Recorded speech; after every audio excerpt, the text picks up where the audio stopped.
Nicolas Sarkozy, avez-vous, oui ou non, reçu de l'argent liquide de Libye pour financer votre campagne de 2007? Quelle indignité. Nous sommes sur le service public. Oh non, putain, c'était mon dernier yaourt. Je vais faire comment, moi? Je sais pas me faire à manger. Acteur studio. Et oui, non, vous ne rêvez pas, j'ai bel et bien une nouvelle caméra, j'ai travaillé un peu la lumière, le décor c'est catastrophique. C'est transition, de toute façon, là, ça va rester sûrement comme ça pendant plusieurs vidéos, avant que je me bouge à faire un truc convenable. Il y a un amas de vêtements que je vends sur Vinted, là, à ma droite. Vous pouvez notamment retrouver sur mon compte Vinted cette veste berserk personnalisée, avec dans le dos, la tête de Guts.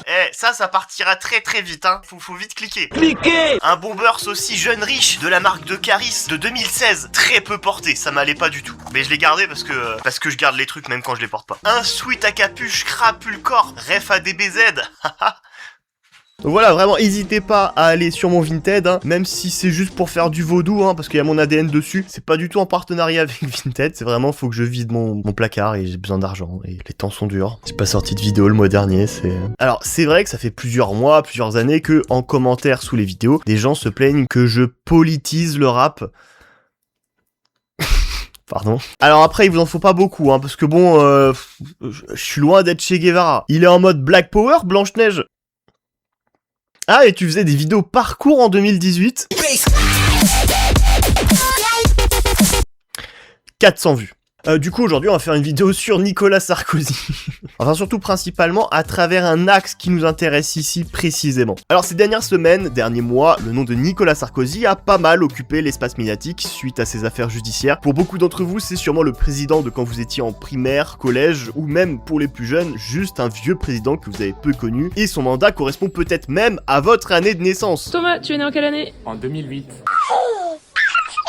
Et les 2008 vont avoir 18 ans cette année. Cette information n'arrange personne, mais bon, écoutez, hein, on fait avec. Ah, c'est marrant parce que moi j'ai repensé à la quéquette à Jacques Chirac. On allait voir nos camarades dans la cour de récré, on faisait « Vas-y, ouvre la boîte, la quéquette à Jacques Chirac ». Et moi j'ai fait cette blague-là à ma meuf, et j'avais oublié que ma meuf elle est plus jeune que moi, et elle m'a dit « Non, moi c'était la quéquette à Sarko ». Truc de ouf, ça veut dire que la blague elle évolue selon le président actuel. Et moi je me demande si les enfants de maintenant, ils font encore « Vas-y, ouvre la boîte, la quéquette à Brigitte ». Non, parce que je suis complotiste en fait. Alors, je suis pas ici pour vous faire une vidéo dédiée à toutes ces affaires judiciaires, mais pour bel et bien vous parler de rap français à travers lui. Parce que certains le savent peut-être pas, ou alors l'ont vaguement entendu au loin une fois ou deux, ça a déjà été évoqué rapidement sur cette chaîne YouTube, mais il y a une vingtaine d'années, Nicolas Sarkozy était vraiment l'ennemi numéro 1 du rap français. Ah oui non, c'était pas qu'un titre putaclic, hein, c'est réel. Vraiment, tout le milieu rap en France le détestait. Il y avait une haine, une colère qui a unifié tout un genre, toute une culture musicale contre lui. C'était à cette époque omniprésent, pas un couplet de rap sans que le nom de Sarkozy soit évoqué. Et aujourd'hui, on va voir pourquoi, à travers une rétrospective de toute cette période-là, qui est en plus la période où j'ai commencé à écouter du rap français. Ça a peut-être joué après derrière sur le fait que je sois un peu taquin. C'est pas moi, c'est le rap français, maman. Dans mon petit potager, ça bicrape. Du melon, de la tomate, de la betterave. Le terme nettoyer au Karcher est un terme qui s'impose. Oh putain, je vais enfin pouvoir me détendre. Oh non, putain, non! Mais merde! Mais putain, mais comment je vais pouvoir continuer ma thèse sur l'évolution biologique du pegging en France? Merde! Ne t'en fais pas, jeune chercheur. J'ai une solution pour toi. Qu'est-ce que vous faites chez moi? Et c'est CyberGhost VPN. Avec plus de 38 millions d'utilisateurs dans le monde et une note excellente sur Trustpilot, c'est l'un des meilleurs VPN du marché. En un clic, il chiffre vos données et masque votre localisation, ce qui permet de naviguer en mode ninja. Ouah, j'en fais trop. Loin des regards indiscrets. Grâce à CyberGhost VPN, personne verra mon activité en ligne. Personne verra mon historique internet. J'adore. En plus, CyberGhost permet de contourner les restrictions géographiques. Par exemple, tu pourras accéder à des sites géobloqués en France, comme ce célèbre site de hamster, qui parle pas vraiment de hamster, et tu pourras retrouver tes actrices préférées telles que Tori Black, Lisa Anne, Sacha Gray. Putain, mais t'as vraiment des rêves de mec de 30 ans en fait. Moi, une fois, j'ai croisé mon père dans la file d'attente pour Bonnie Blue. Il va bien Ton père? Mais pas seulement pour vous branler. Si vous voulez accéder au catalogue américain de Netflix ou encore 50% de contenu supplémentaire sur les plateformes comme Amazon Prime, Disney, etc. et encore plein d'autres, c'est fou toutes les choses avec lesquelles on peut se divertir. Il vous suffit de choisir l'un des plus de 100 emplacements proposés avant de naviguer pour choisir et rediriger tout votre trafic via leur serveur sécurisé. Et tout ça jusqu'à 7 appareils différents simultanément, et vous pouvez le partager à des potes qui auraient des besoins urgents. Très urgent. La saga, gamin, je suis un éminent chercheur en biologie. Je veux absolument que je voulais être meilleur, se faire trouer le cul. Putain, mais non, mais arrête, mais je dois me branler. En ce moment, ils proposent 83% de réduction et 4 mois gratuits. Et si vous n'êtes pas satisfait, vous avez 45 jours pour vous faire rembourser. Tous les liens sont en description, ça aide grandement la chaîne si vous prenez votre abonnement chez moi. Merci beaucoup à CyberGhostVPN de sponsoriser cette vidéo.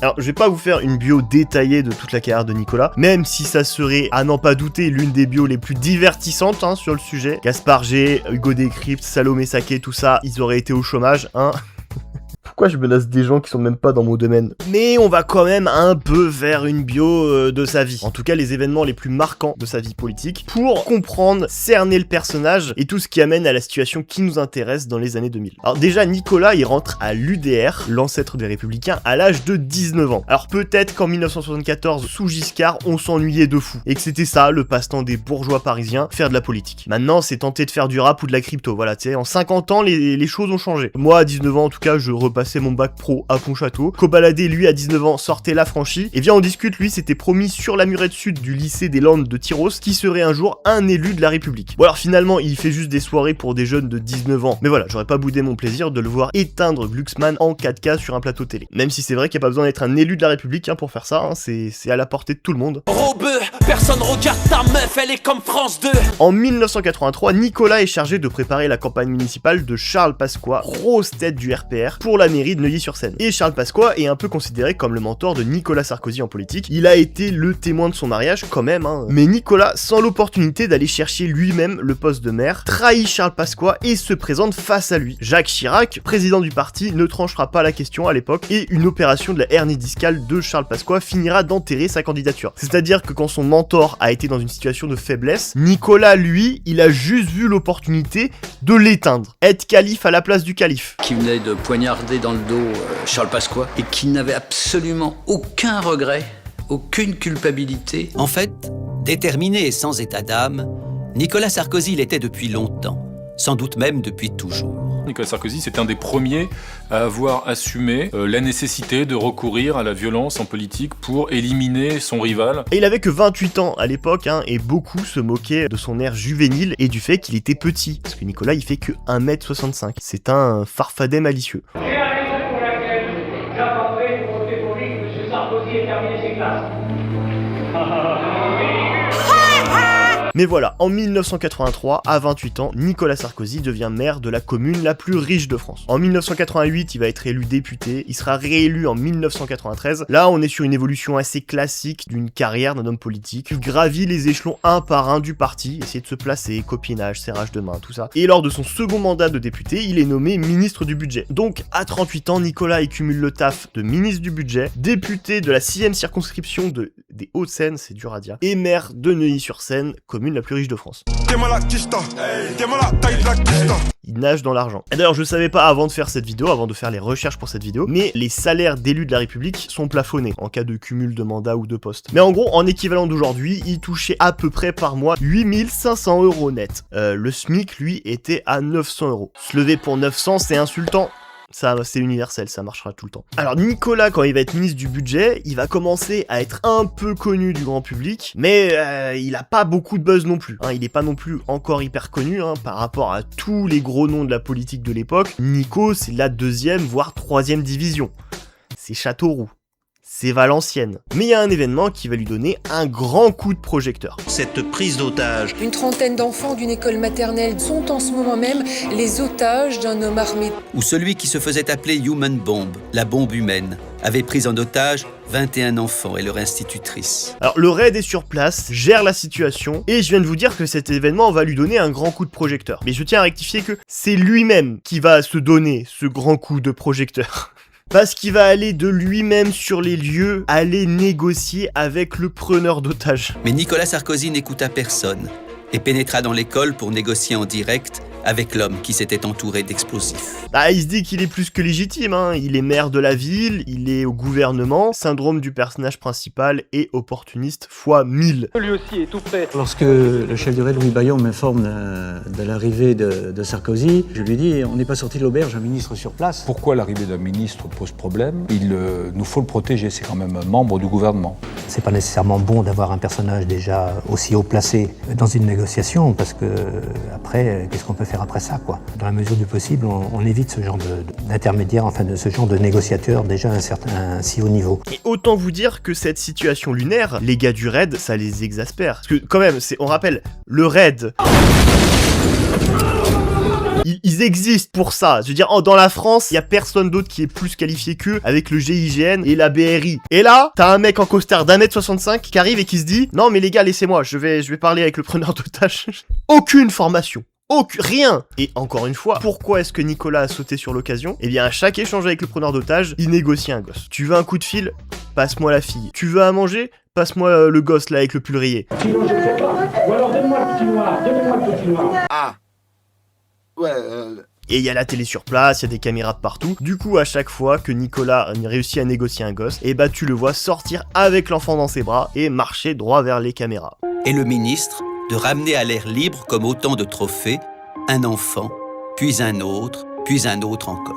Et tu le vois, hein, son premier réflexe, c'est pas de rassurer le gosse, hein, c'est de regarder droit devant lui, bien posé devant les caméras pour faire des super plans, et tout ça sera diffusé ensuite le soir au JT devant toute la France. C'est aussi l'idée qu'il va marquer l'opinion. Et ça, il a toujours eu ce souci-là. De marquer l'opinion, d'être exceptionnel, d'être comme un acteur de cinéma. Lui, il est venu faire de la communication, c'est tout. Hein. Parce que derrière, beaucoup de gens vont se dire « Mais waouh, ce politique que je ne connaissais pas est un héros, il a du cran !» C'est le pouvoir des images. Peu de gens vont se dire « Mais attends, c'est quand même hyper dangereux qu'un homme politique s'improvise négociateur alors qu'il y a le raid qui est déjà sur place, enfin c'est leur métier. » Et jusqu'à aujourd'hui, bah les quelques fois où cette histoire est évoquée, bah les journalistes vont présenter la chose comme quelque chose d'héroïque, sans contradiction. Il laisse Nicolas dérouler son narratif. Oh, j'ai eu peur, j'étais stressé, je pensais que j'allais mourir.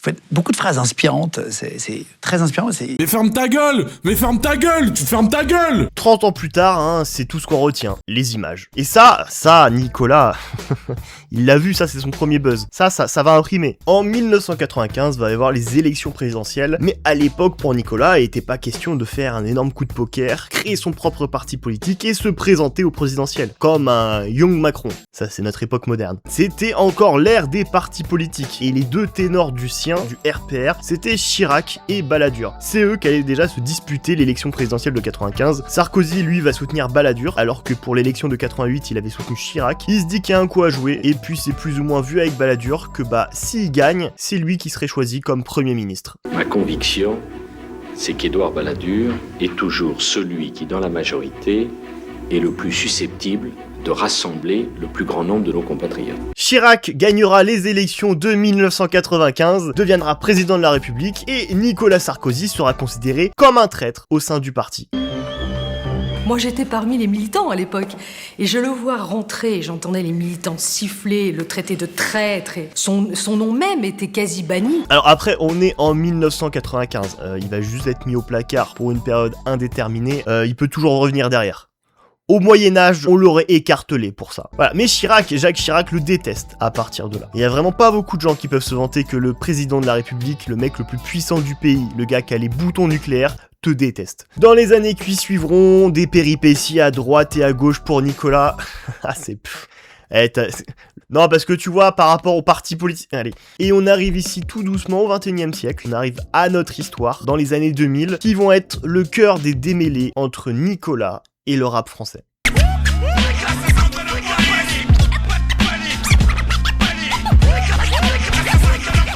En 2002, suite à la réélection de Chirac, Nicolas Sarkozy est nommé ministre de l'Intérieur. Ah oui, je vous avais dit, ça dure qu'un temps ces histoires de placard. Hein. Il suivra une politique sécuritaire et répressive de droite et va pas mal dépoussiérer aussi la police en la faisant pleinement rentrer dans le 21e siècle. Il étend les fichiers d'empreintes digitales à tous les délits, va défendre les peines planchées. Ça va être marrant pour plus tard cette histoire de de peine plancher. Alors je sais pas si c'est sa politique en particulier ou des passages, débats télé qui vont lui faire gagner en popularité, mais en tout cas en 2003 il sera élu la personnalité politique préférée des Français. Ah, et en 2002 la personnalité préférée des Français c'était l'abbé Pierre, voilà. Faites-en vos propres conclusions. Bah c'est marrant quand même parfois la France, hein, puisque bah au même moment t'avais une grosse partie du rap français qui le détestait, notamment à cause de la polémique qu'il aura avec Sniper. Et ma mère elle a entendu ça. Elle est venue me soulever dans ma chambre. Elle m'a dit réveille-toi, il parle de vous à la télé là, c'est quoi cette histoire? Attends, c'est nous là? C'est nous là, c'est nous. Alors les polémiques entre des rappeurs et des politiques, c'est pas nouveau. Même à l'époque. À partir du moment où le rap a émergé en France, quasiment directement il y a eu des problèmes avec les politiques. En 95, Minister Hammer va avoir sa polémique. Scandale avec les syndicats policiers, premier scandale, à cause de Brigitte, femme de flic. J'ai usé toute ma boîte de préservatifs, un 4 pattes à l'air, elle me parlait de son père, un bon commissaire, chef divisionnaire. Deuxième scandale en 95, dans le deuxième CD, donc qui s'appelait 95 200, avec sacrifice de poulet. Alors, il y a eu un procès sur sacrifice de poulet. Pas de bête sans que le poulet repose en paix, est-ce que tu le sais? Sacrifions le poulet. Attention, 3, 2, 1... Un poulet. NTM va aussi avoir sa polémique en 95. Puisqu'ils ont été condamnés à 3 mois de prison et à 6 mois d'interdiction d'exercer leur métier en France. Ils sont accusés d'outrage à la force publique en raison de ce qu'ils ont dit sur scène et aussi du contenu d'une chanson.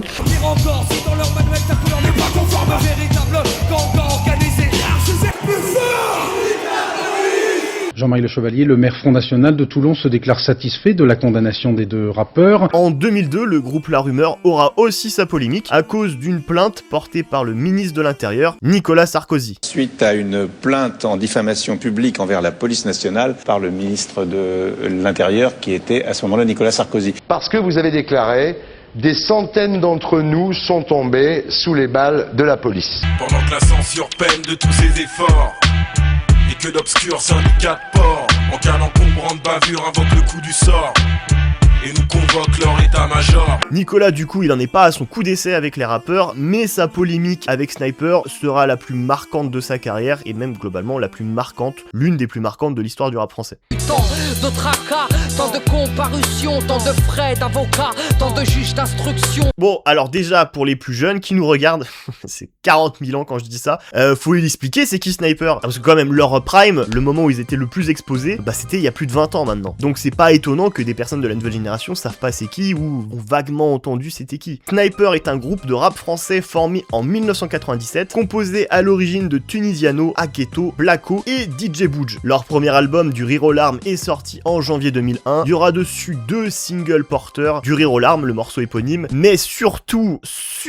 le morceau Pris pour cible, classique de chez classique. C'est un morceau générationnel, vraiment. Les jours défilent, je me demande ce que le futur me réserve, à savoir, je prie pour ma famille, que Dieu les préserve. Regarde ces vagues, ils nous jugent par notre apparence. Pour eux, jeunes de cité riment seulement avec délinquance. Et dans le groupe, ils ont un super gros atout qui va leur permettre de sortir, de se différencier de la masse des rappeurs de l'époque. Bah c'est que Blacko, il chante super bien. Tous les hits du groupe, quasiment, c'est lui qui les a donnés. À une époque où c'était plutôt rare un rappeur qui chante. À cette époque-là, il y avait pas l'autotune, et si tu voulais un refrain chanté, t'appelais une chanteuse. Et du coup, même si Sniper aura des refrains ultra efficaces, avec les refrains de Blacko qui étaient hyper catchy, ça restera pas moins des singles très engagés. On est catalogué, coupable à chaque fois, mis à l'écart, cliché ou même montré du doigt. Cette musicalité permettra à Sniper de rentrer en rotation dans les radios, ce qui permettra à leur premier album de se vendre à plus de 200 000 exemplaires. On a vendu combien? 270 000. On a tous fait des roulades. Et sur cet album-là, il y a un solo de Tunisiano qui fera beaucoup parler de lui quelques temps plus tard. La jeunesse du morceau date de 1997. Tunisiano, qui rentrait chez lui après une session studio, se fait contrôler par la police. Ils trouveront une certaine quantité de cash sur lui et penseront que c'est un dealer. Tunisiano leur expliquera qu'il est rappeur et que c'est juste un peu d'argent que son producteur lui a donné pour vivre. Les policiers voudront rien savoir, l'embarqueront au commissariat, ils lui pèteront le nez pendant la garde à vue, puis ils vont le relâcher sans lui rendre son argent, qui lui rendront tout simplement jamais. Autant vous dire que Tunisiano, là, quand il rentre chez lui, il y a une petite envie de brûler le monde. Je sors de là, j'en veux aussi j'en veux à la terre entière, j'en veux à la police. Se faire taper par la police pour rien. Et que t'es rappeur,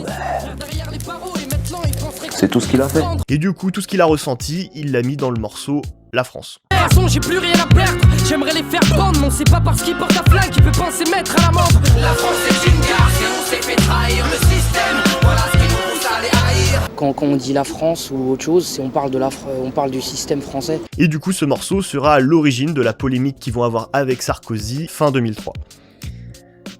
Et là, vous vous dites, attends, t'as dit que l'album est sorti janvier 2001. Et là, tu me dis que la polémique, c'est fin 2003, genre pratiquement 3 ans plus tard. Pourquoi ? Attendez la suite, ça va vous plaire. Alors en mai 2003, Sniper sortira leur deuxième album, Gravé dans la roche, qui sera celui avec le succès le plus populaire. Je sais plus les chiffres de vente, mais ils ont tout baisé cette année-là. Et c'était pas gagné, c'était vraiment pas gagné d'avance. Parce que la cover, déjà la cover. La légende veut que ce soit un stagiaire de chez Sony, Universal, Polydor, ils étaient chez qui ? Je l'ai noté en plus, c'est juste je sais pas lire mes notes. Cover qui, selon la légende, a été faite par un stagiaire de la maison de disques. Il y a eu aussi aucun clip pour cet album, 0 clip. À une époque où c'est hyper important pour les passages télé, tout ça, c'était vraiment primordial, il y a eu 0 clip. Pourquoi ? Parce que déjà à l'époque commencent à naître des tensions entre les membres du groupe et les membres du groupe avec leurs producteurs. En même temps, donc impossible de se mettre d'accord sur quoi que ce soit au niveau des clips. Vraiment là, il y a tous les ingrédients pour que l'album soit un flop, pour que l'album se crache contre le mur, tu vois. Eh bien, parfois, tout ça, ça veut rien dire. Parce que l'album, du coup, sera un énorme succès, comme j'ai déjà dit. On parle même d'un des albums les plus importants de la décennie 2000, pour vous dire. Notamment parce qu'il y a dessus 3 immenses classiques. Il y a Panam All Stars, Sans repère, et le plus grand hit de leur carrière, le morceau éponyme, Gravé dans la roche. C'est un des meilleurs singles de l'histoire du rap français. Sorti de nulle part, du trou de balle, la région parisienne, on met le 95 sur la tocard, les banlieusards du Nord interviennent.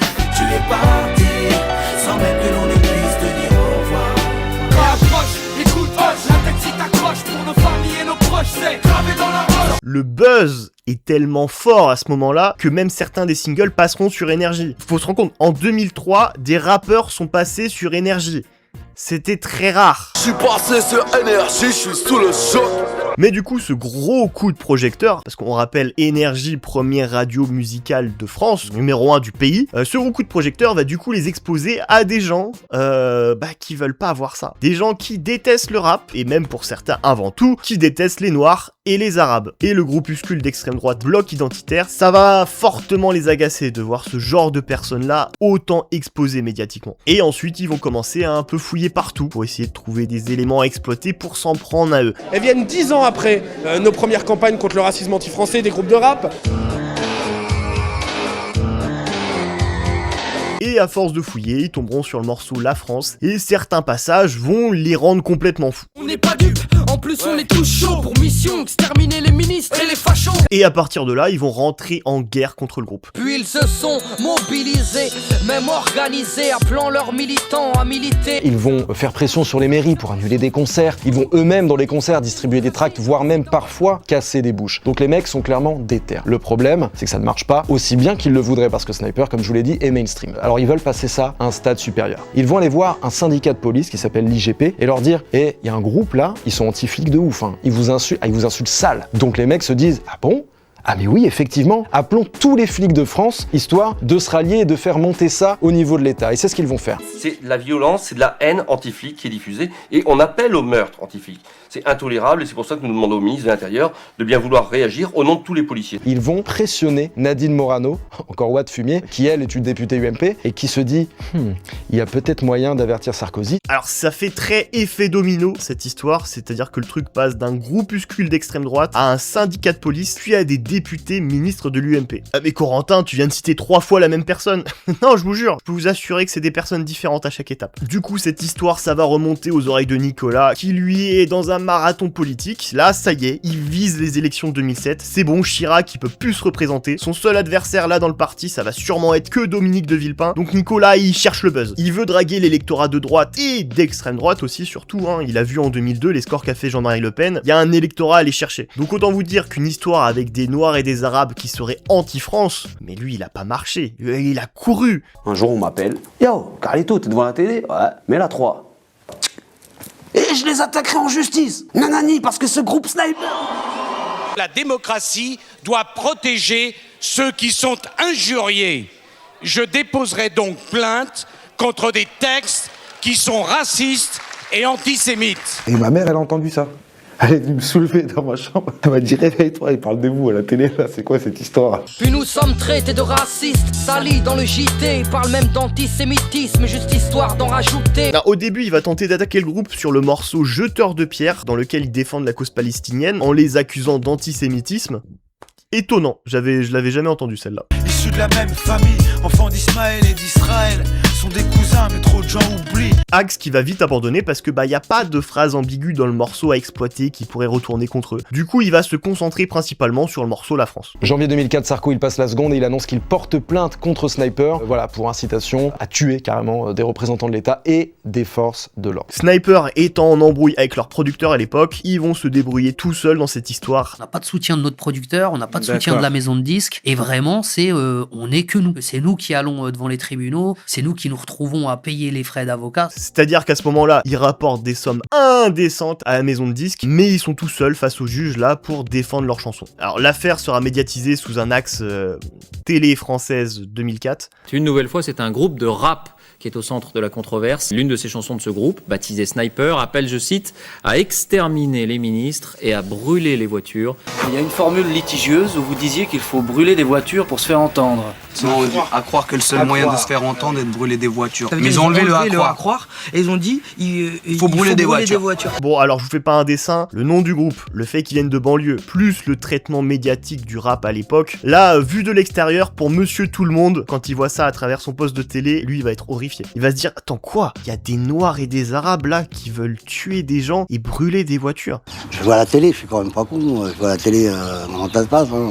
La procédure judiciaire durera des années et des années. Sniper sera blanchi de toute accusation, la liberté d'expression sera retenue, l'ensemble du discours a été pris en compte, les juges ne se sont pas arrêtés à des phrases déformées et sorties de leur contexte, mais mettez-vous à la place de Sniper. Les sommes astronomiques dans les tribunaux, machin. Il y avait encore une assignation. À un moment donné, on en avait ras le cul. C'était juste, il fallait qu'ils se servent de quelqu'un, d'exemple, de quelque chose. La conséquence, c'était la moitié de la tournée annulée sur l'album Gravé dans la Roche. Ça use humainement, ça use psychologiquement, ça use financièrement. Procédure judiciaire sur des années et des années. Même si à la fin ils ont gagné, il devait quand même avoir un goût amer en bouche. Parce que là, le message envoyé par les politiques, quand eux parlent de tout ce qu'ils subissent en banlieue, c'est ferme ta petit immigré de Pour moi, en fait, le rap, à la base, c'est des vérités qui ne sont pas dites, quoi. Ils se plaignent de nous. Moi, franchement, j'étais content, en fait. On les fait chier, tu vois. Tunisiano fera un constat amer de toute cette histoire dans le morceau La France, itinéraire d'une polémique, sorti en 2006 sur leur album Trait pour Trait. Accusé d'inciter à prendre les armes, et ce texte n'était qu'un signal d'alarme, messieurs. Toute cette histoire peut être résumée en une phrase de Tunisiano, ne pas confondre un appel au meurtre et un appel au secours. Et Nicolas, tout ça, dans le fond, il l'a très bien compris, hein. Dès le début, il l'a capté, hein. Ne le voyons pas plus bête qu'il ne l'est, hein. Ça, c'est juste que là, lui, il est dans des calculs froids de politicien, prendre des voix à droite et surtout à l'extrême droite pour l'objectif présidentiel 2007. Et s'il doit s'en prendre à des petits groupes de rap de merde, là, au passage, il le fait, mais avec joie, hein, tu sais, il y va. D'ailleurs, plus tard, en 2004, va y avoir un remaniement du gouvernement, et Nicolas va passer de l'intérieur à l'économie, période durant laquelle il va tenter un coup d'éclat financier. Il va vendre 20% du stock d'or français pour 4,67 milliards d'euros. Alors, 6 ans plus tard, en 2010, tout ça, ça aurait valu 19,4 milliards d'euros. Et je vous dis pas tout ça combien ça aurait valu aujourd'hui, hein. Ça c'est 70 milliards. Alors, je suis pas économiste, je pense que c'est pas le coup du siècle. Tu vois, c'est... Enfin, je dis ça, même Nicolas non plus n'est pas économiste, même il a aucune formation en économie ou en finance, il est avocat de profession. Un an plus tard, en 2005, nouveau remaniement du gouvernement, hop, tu connais encore une fois les chaises musicales, et Nico, à 50 ans, redevient ministre de l'Intérieur. Et si certains d'entre vous pensaient que Nicolas, là, il avait tout donné, il s'échauffait à peine. Là, il se met vraiment en mode élection présidentielle. Là, c'est dans 2 ans. Là, c'est dans les starting blocks. Donc le gars, il a pas le temps. Faut envoyer des signaux forts, montrer qu'il est sur le terrain, qu'il est dynamique, un homme d'action. Et c'est suite à tout ça que Nicolas Sarkozy va devenir l'ennemi numéro 1 du rap français. C'est Joe Pesci dans Maman j'ai raté l'avion qui se serait pris pour Joe Pesci dans Les Affranchis. Donc c'était très compliqué de le prendre au sérieux parce que tu te dis, j'ai quand même déjà vu des trucs plus impressionnants dans la cuvette de mes toilettes. Or, le mec se permettait d'être très insultant avec à peu près tout le monde. Qu'est-ce qui va amener ici notre farfadet malicieux à être autant détesté par le rap français? Eh bien c'est parce que Nicolas va incarner ce qu'on va appeler la droite décomplexée. Là où avant on était plus sur du politiquement correct. Politiquement correct, certains diront que c'était être nuancé, mesuré dans ses propos, d'autres diront que c'était hypocrite et avoir peur de dire des choses, la langue de bois, tout ça. Et Nicolas, il va surfer là-dessus. Il va dire « Moi, j'ai pas peur de dire les choses ». Et des gens seront séduits par ce discours en disant « Ah, quand même, hein. Il dit tout haut ce que tout le monde pense tout bas. » Ça, c'est ce que généralement disent les gens après avoir entendu le truc le plus raciste de la journée. Vous savez, Nicolas Sarkozy, c'est quelqu'un qui fait un peu du surf en politique. Et quand il a vu en fait que dans les sondages, les Français plébiscitaient des mesures beaucoup plus sévères sur le plan de la sécurité, beaucoup plus dures, il est allé sur ce terrain-là. Mais je suis intimement persuadée que si les sondages lui avaient dit que les Français étaient en train de virer à gauche, Nicolas Sarkozy aurait viré à gauche. Tout simplement parce que c'est quelqu'un qui n'a pas de colonne vertébrale idéologique. Et cette droite décomplexée, Nicolas, il va rien inventer, hein. Ça existait déjà en partie avant lui. Entasser une famille avec un père de famille, 3 ou 4 épouses et une vingtaine de gosses, et qui gagne 50 000 francs de prestations sociales sans naturellement travailler. Si vous ajoutez à cela le bruit et l'odeur... Il a souligné qu'il fallait sortir de la langue de bois habituelle au sujet des immigrés et que M. Le Pen n'avait pas le monopole de ces thèmes. Je crois que les électeurs préféreront toujours l'original à la copie. Mais la différence, c'est que eux, c'était une petite phrase par-ci, par-là, petite phrase choc là pour essayer de draguer des gens. Nicolas, lui, ce sera ça, son cheval de bataille, les phrases choc. À l'époque, tout le monde l'appelait Speedy Sarko. C'était ce personnage qui bondissait, qui jaillissait aux quatre coins du pays dès qu'il y avait un fait divers. Que Sarko, il avait une sorte de running gag involontaire, c'était de se pointer en bas de chez les gens avec plein de caméras et de se mettre à crier. Le 19 juin 2005, Sid Ahmed, un enfant de 11 ans, est tué par une balle perdue à la Courneuve, dans la cité des 4000. Dès le lendemain, Sarkozy se rend sur place avec une armée de caméras. Et selon Le Monde, il déclare « On va nettoyer au Karcher la cité des 4000 ». Le terme « nettoyer au Karcher » est un terme qui s'impose. Un Karcher, c'est un nettoyeur haute pression, ça décape, ça nettoie en profondeur. C'est une solution de nettoyage très efficace. Et Sarkozy n'utilise pas ce mot-là par hasard, c'est pour signifier qu'ils vont utiliser des moyens très forts pour nettoyer les banlieues en profondeur. Mais dans notre cas précis, c'est quoi la saleté dont il faudrait se débarrasser en banlieue? Quand toi tu grandis et que t'allumes la télé et que t'as l'impression que la cité c'est que des voitures qui brûlent et des gens qui se font agresser, ou qu'on est des cafards qu'on doit nettoyer au Karcher, ça fait mal. Et alors, excusez-moi, mais nettoyer, on n'est pas des animaux. On n'est pas une qu'est-ce qui dit ça?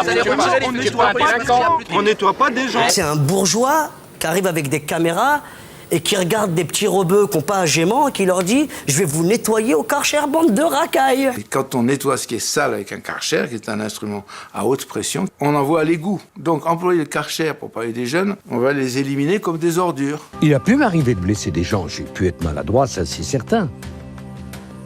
Mais le Karcher, c'était pas une maladresse. Il parle de Karcher, divise la France en deux. Sarko t'offre à la vache, à l'éléphant bleu. Comme un Lamborghini et sale, j'appelle Sarkozy pour un coup de Karcher. Ok pour nettoyer la racaille, nous partons donc karchériser l'Elysée. On va pas se méprendre, chacun sa vie. Je passerai pas sous leur putain de Karcher. Moi j'ai toujours la bite propre, Sarko me la nettoie sans Karcher. Faudrait nettoyer au Karcher Nicolas Sarkozy. 4 mois plus tard, le 25 octobre 2005, Nicolas va faire une sortie nocturne surprise.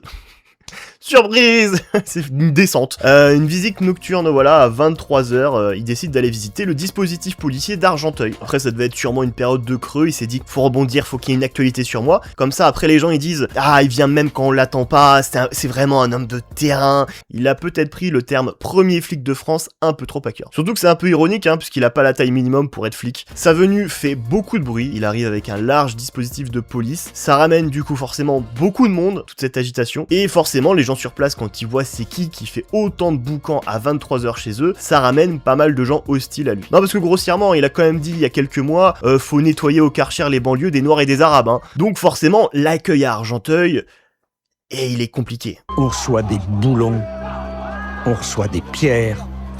La casquette du préfet, je m'en souviens, elle tremblait comme s'il y avait un tremblement de terre. Comme on pouvait s'y attendre, les sorties répétées de Nicolas Sarkozy en banlieue finissent par devenir des opérations commando. Et Nicolas Sarkozy, ravi de voir la banlieue se caricaturer ainsi devant les médias, de relancer de plus belle les polémiques par de nouvelles invectives. Vous en avez assez, hein? Vous avez assez de cette bande de racailles. On va vous en débarrasser. Il aurait pu dire Madame, on va s'en occuper. Le centre social a été fermé il y a 2 ans. On va s'en occuper de ces enfants. On va les éduquer, on va les élever. Non, on va vous en débarrasser. Racaille, peuple méprisable, racaille. C'est ça que ça veut dire dans le dictionnaire, ouais. Dans le dictionnaire, c'est ça que ça veut dire. C'est lieu de bannissement, en fait. Lieu de bannissement, jusqu'où? Alors, peuple méprisable, on va vous mettre dans un lieu banni. Là, quand il dit cette bande de racailles, même les parents sont concernés. T'es en train de parler de l'endroit, en fait. C'est comme ça qu'on le ressent. Ça nourrit l'amalgame chez les autres et la colère chez nous. Et ces mots-là, sortant de la bouche du maire de la commune la plus riche de France, c'est pas anodin. Et derrière, pour les mecs de cité, pour les rappeurs, ce truc de racaille va être ensuite revendiqué par certains comme une fierté. C'est lié à un truc de street crédibilité de l'époque, un truc de respect, tout ça. Alors le terme était déjà bien sûr présent et largement utilisé par les rappeurs ou les mecs de rue avant les événements avec Sarkozy. Ouais. Je suis très rond sur le beat, tel une putain de Kaira check. 1, 2, 3. J'emmène la verse des rimes, Kaira jusqu'au jean. Le bise, moyen de grailler, comment veux-tu que je vive? À votre place, je ne dormirai pas tranquille. La bourgeoisie peut trembler, les Kairas sont dans la ville. Message à la racaille, les cibles de Sarko, les délinquants, les narcos. Mais ensuite, pour les années et les années qui suivront, après cet événement, j'ai l'impression que le terme a ensuite été encore plus présent, encore plus utilisé. Mais aussi pour certains, son utilisation, c'est dans un sens se réapproprier ce terme utilisé par Sarkozy. À la base, ce truc qui est un terme péjoratif devient quelque chose que t'es fier d'être. Et en plus, ils disent pas racaille, ils disent Kaira. Ce qui est plus stylé en plus, je trouve. On fait n'importe quoi, on vit n'importe comment, on fait la chienne des Kaira à la muerte. Mon public est une Kaira. Si la famille, mon public roule en Porsche. Non, la famille. On nique, Pasqua, et dit, on croit, c'est la Kaira. Mentalité. Avant je t'aurais démarré si tu m'avais dit que j'étais pas une vraie Kaira.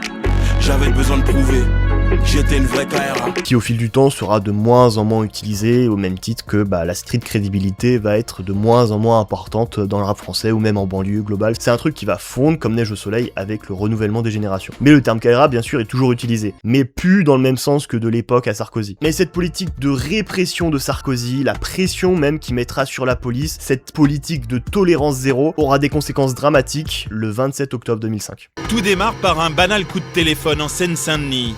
Ce 27 octobre 2005, à Clichy-sous-Bois, un habitant signale à la police des jeunes qui jouent sur un chantier. Il craint, dit-il, que les adolescents se blessent. Le commissariat envoie alors dans le quartier des véhicules de la BAC, toutes sirènes hurlantes. On est 2 jours après la descente de Sarkozy à Argenteuil, et là, du coup, pour la police, ce sont plus des adolescents qui reviennent du foot, ce sont des jeunes hommes noirs et arabes qui traînent sur un terrain vague, donc suspect, donc sûrement des racailles. Alors la police pensait déjà ça avant Sarkozy et le pensera après Sarkozy, mais Nicolas, il veut des résultats rapides, il veut des chiffres, du coup il met la pression sur les préfets, qui eux mettent la pression sur les commissariats, et là tu te retrouves avec des policiers qui sont tout excités. Bac de Livry-Gargan, vous allez vous rendre Jules Vallès, juste à côté du funérarium. Il y a des cabanons de travaux où il y aurait des enfants en train de voler à l'intérieur, c'est reçu? La course-poursuite commence. Courez, courez, hurle Bouna. Mais pourquoi, demande Zied.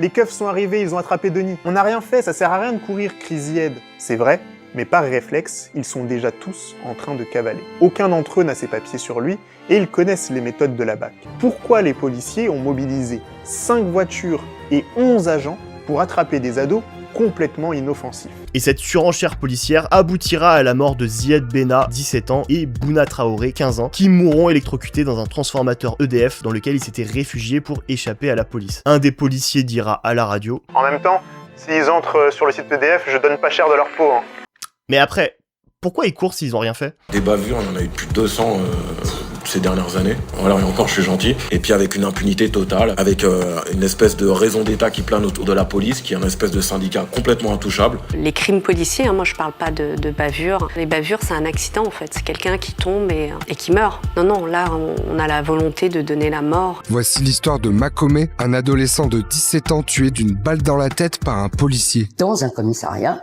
menotté. Noir commissariat, je connais le script. Nos chances de survie ne sont pas très grandes. Ils commettent leurs crimes sans mettre de gants. Saoulé pendant que les Schmitts aiment les cadavres. Comment ne pas kiffer sacrifice de poulet après une garde? Un peu innocent, un peu coupable. Chaque contrôle de police me rapproche de mon fuite avec Tupac. Quand t'entends, y'a une perquise qui va avec. J'avais pas ça, j'entends pas, bavure, ça va avec. Qui sera le prochain? Un prochain frère, un cousin. J'entends déjà le bruit des flics qui se rapprochent. Hein.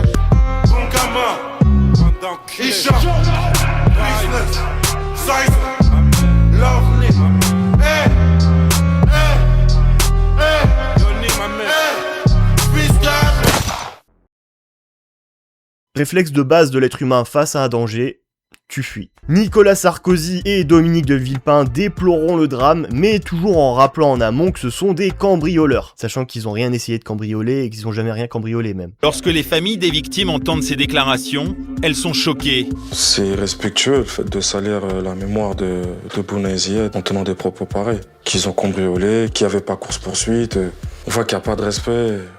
Qu'une considération. Le processus, il est identique à chaque fois qu'une personne est tuée entre les mains de la police. C'est la criminalisation à titre posthume de la victime, de faire croire que c'est de sa faute en fait qu'elle est morte. Et ça, c'est le travail aussi des journalistes qui relaient uniquement la version policière. Et quand les journaux télévisés relatent le drame, de façon écrasante, tous relaient la thèse officielle.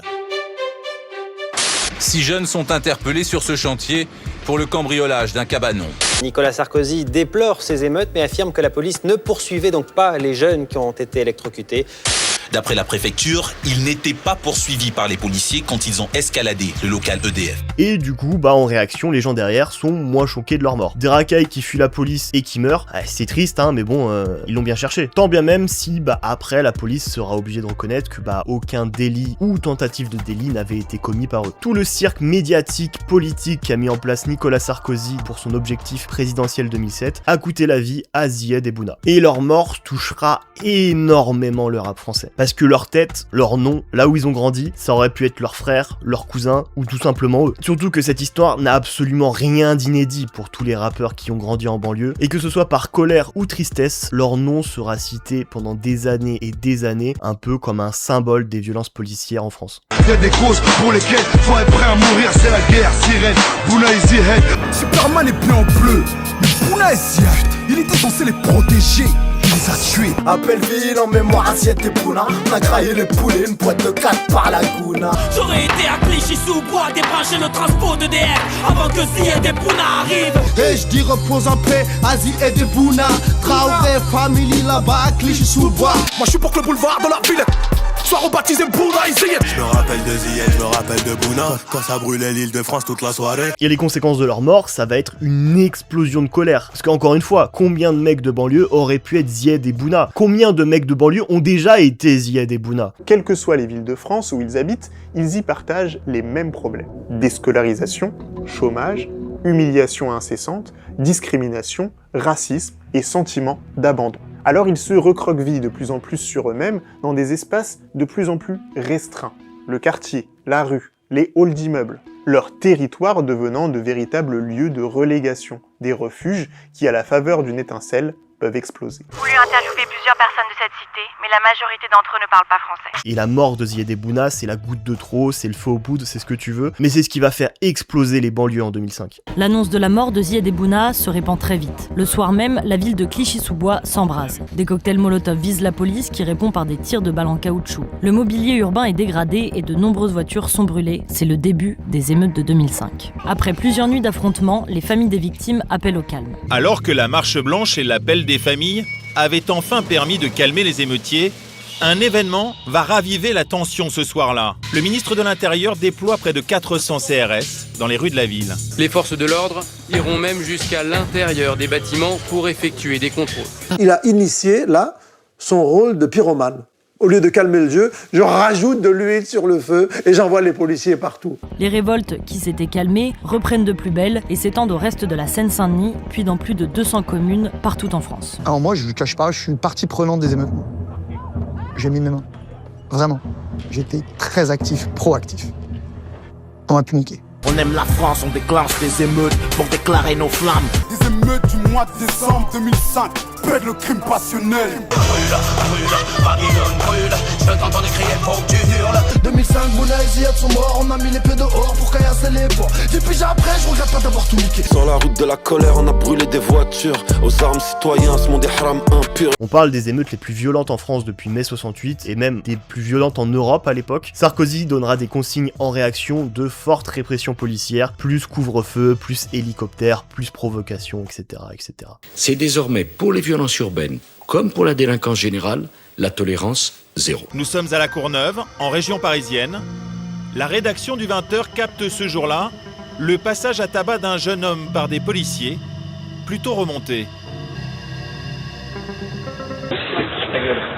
On me dit ta gueule, on a rien fait. Tu veux travailler à un transformateur? Tu veux griller toi aussi avec tes copains? Arrête ta gueule, on va t'y mettre. C'est comme ça, après vous croyez que le quartier va se calmer. Ah mais monsieur, alors on va se mettre d'accord que le quartier soit calme ou pas, on s'en branle. Nous à la limite, plus ça merde, plus on est content. Au début de cette vague de violence, beaucoup soulignent en tout cas le sang-froid et le professionnalisme des forces de l'ordre. Et dans ce contexte explosif, pour pas mal de médias, les rappeurs peuvent peut-être faire quelque chose. Ils viennent de banlieue, on les voit parfois à la télé ou à la radio, puis du coup ils sont beaucoup écoutés par les jeunes en banlieue, donc ils peuvent avoir peut-être une influence sur ces jeunes-là qui brûlent tout. Donc on espère que là, ils vont faire quelque chose, même si Jacques Chirac qui promet la lune, j'espère qu'il a la fusée. Ils ont une responsabilité, ils doivent appeler au calme. Ah ouais, à la télé, il y a Sarko, il parle de nous. Vas-y, on va niquer les voitures, vite fait. Moi je comprends leur délire, mais en même temps, c'est pas logique. Réfléchis, si tu veux brûler des voitures, va dans les beaux quartiers, histoire de, tu vois, ou brûle la voiture du ministère. Il n'a rien à voir avec moi, le commissariat du 16e, les gens du 16e, ils ont rien à voir avec moi. À la base, que ça soit à Clichy-sous-Bois ou à Aulnay, ce qui s'est passé, c'est qu'il n'y aurait pas eu d'émeute. Jamais personne n'aurait parlé des deux petits à la télé. Alors il y aura notamment Tandem qui sera invité sur France 3 pour essayer d'expliquer ce qui se passe en banlieue, pourquoi il se passe tout ça. Je pense que le drame de Clichy-sous-Bois était la goutte qui a fait déborder le vase, parce que depuis ces dernières années, les répressions policières devenaient de plus en plus violentes. Ce n'est pas la seule mort qu'il y a eu dans les banlieues. Nous, le groupe, on vit où il y a le feu. Donc on est bien placé. En bas de chez nous, il y a le feu. Et à l'heure d'aujourd'hui, je pense que les jeunes qui mettent le feu, ils sont en état de désespoir. Et il y a un rappeur qui aura pas de bol niveau timing dans cette histoire. C'est DC's qui sort l'album Les Histoires Extraordinaires d'un jeune de banlieue le 24 octobre. Et il va commencer sa tournée promo de tous les médias au même moment. Et au vu de l'actualité, forcément on va lui demander son avis sur les émeutes en banlieue. Qu'est-ce qu'il pense de tout ça? C'est pas bien quand même tous ces jeunes qui brûlent des voitures, hein? T'en penses quoi? En plus, l'album il s'appelle Les Histoires Extraordinaires d'un jeune de banlieue. Et parmi toutes ces interviews, il y en a une qui va beaucoup déplaire dans le monde du rap. C'est celle chez Thierry Ardisson. Voici This Is la peste. Bon alors déjà, terrible, tout le long Ardisson, il va l'appeler Disease. Tout le long, on prononce mal ton blaze. On est dans ce genre d'interview. Disease a toujours été un peu le rappeur chouchou des médias, parce qu'il est gentil, il parle bien, il présente bien, il fait pas trop méchant, il fait pas trop rappeur de banlieue, et il fait des chansons parfois un peu rigolotes. C'est du coup pas le rappeur qui va trop les mettre dans un inconfort. Et du coup, quand on va demander l'avis de Disease sur la situation en banlieue, il va être quand même très consensuel, très mesuré. Moi j'essaie d'être juste et d'être vrai et de ne pas mentir. Il y en a qui en rajoutent. Oui, tous les jours, je me fais contrôler 10 fois par jour et tout. Bon, faut pas exagérer. Les flics, ils sont racistes quand ils font les contrôles? Non.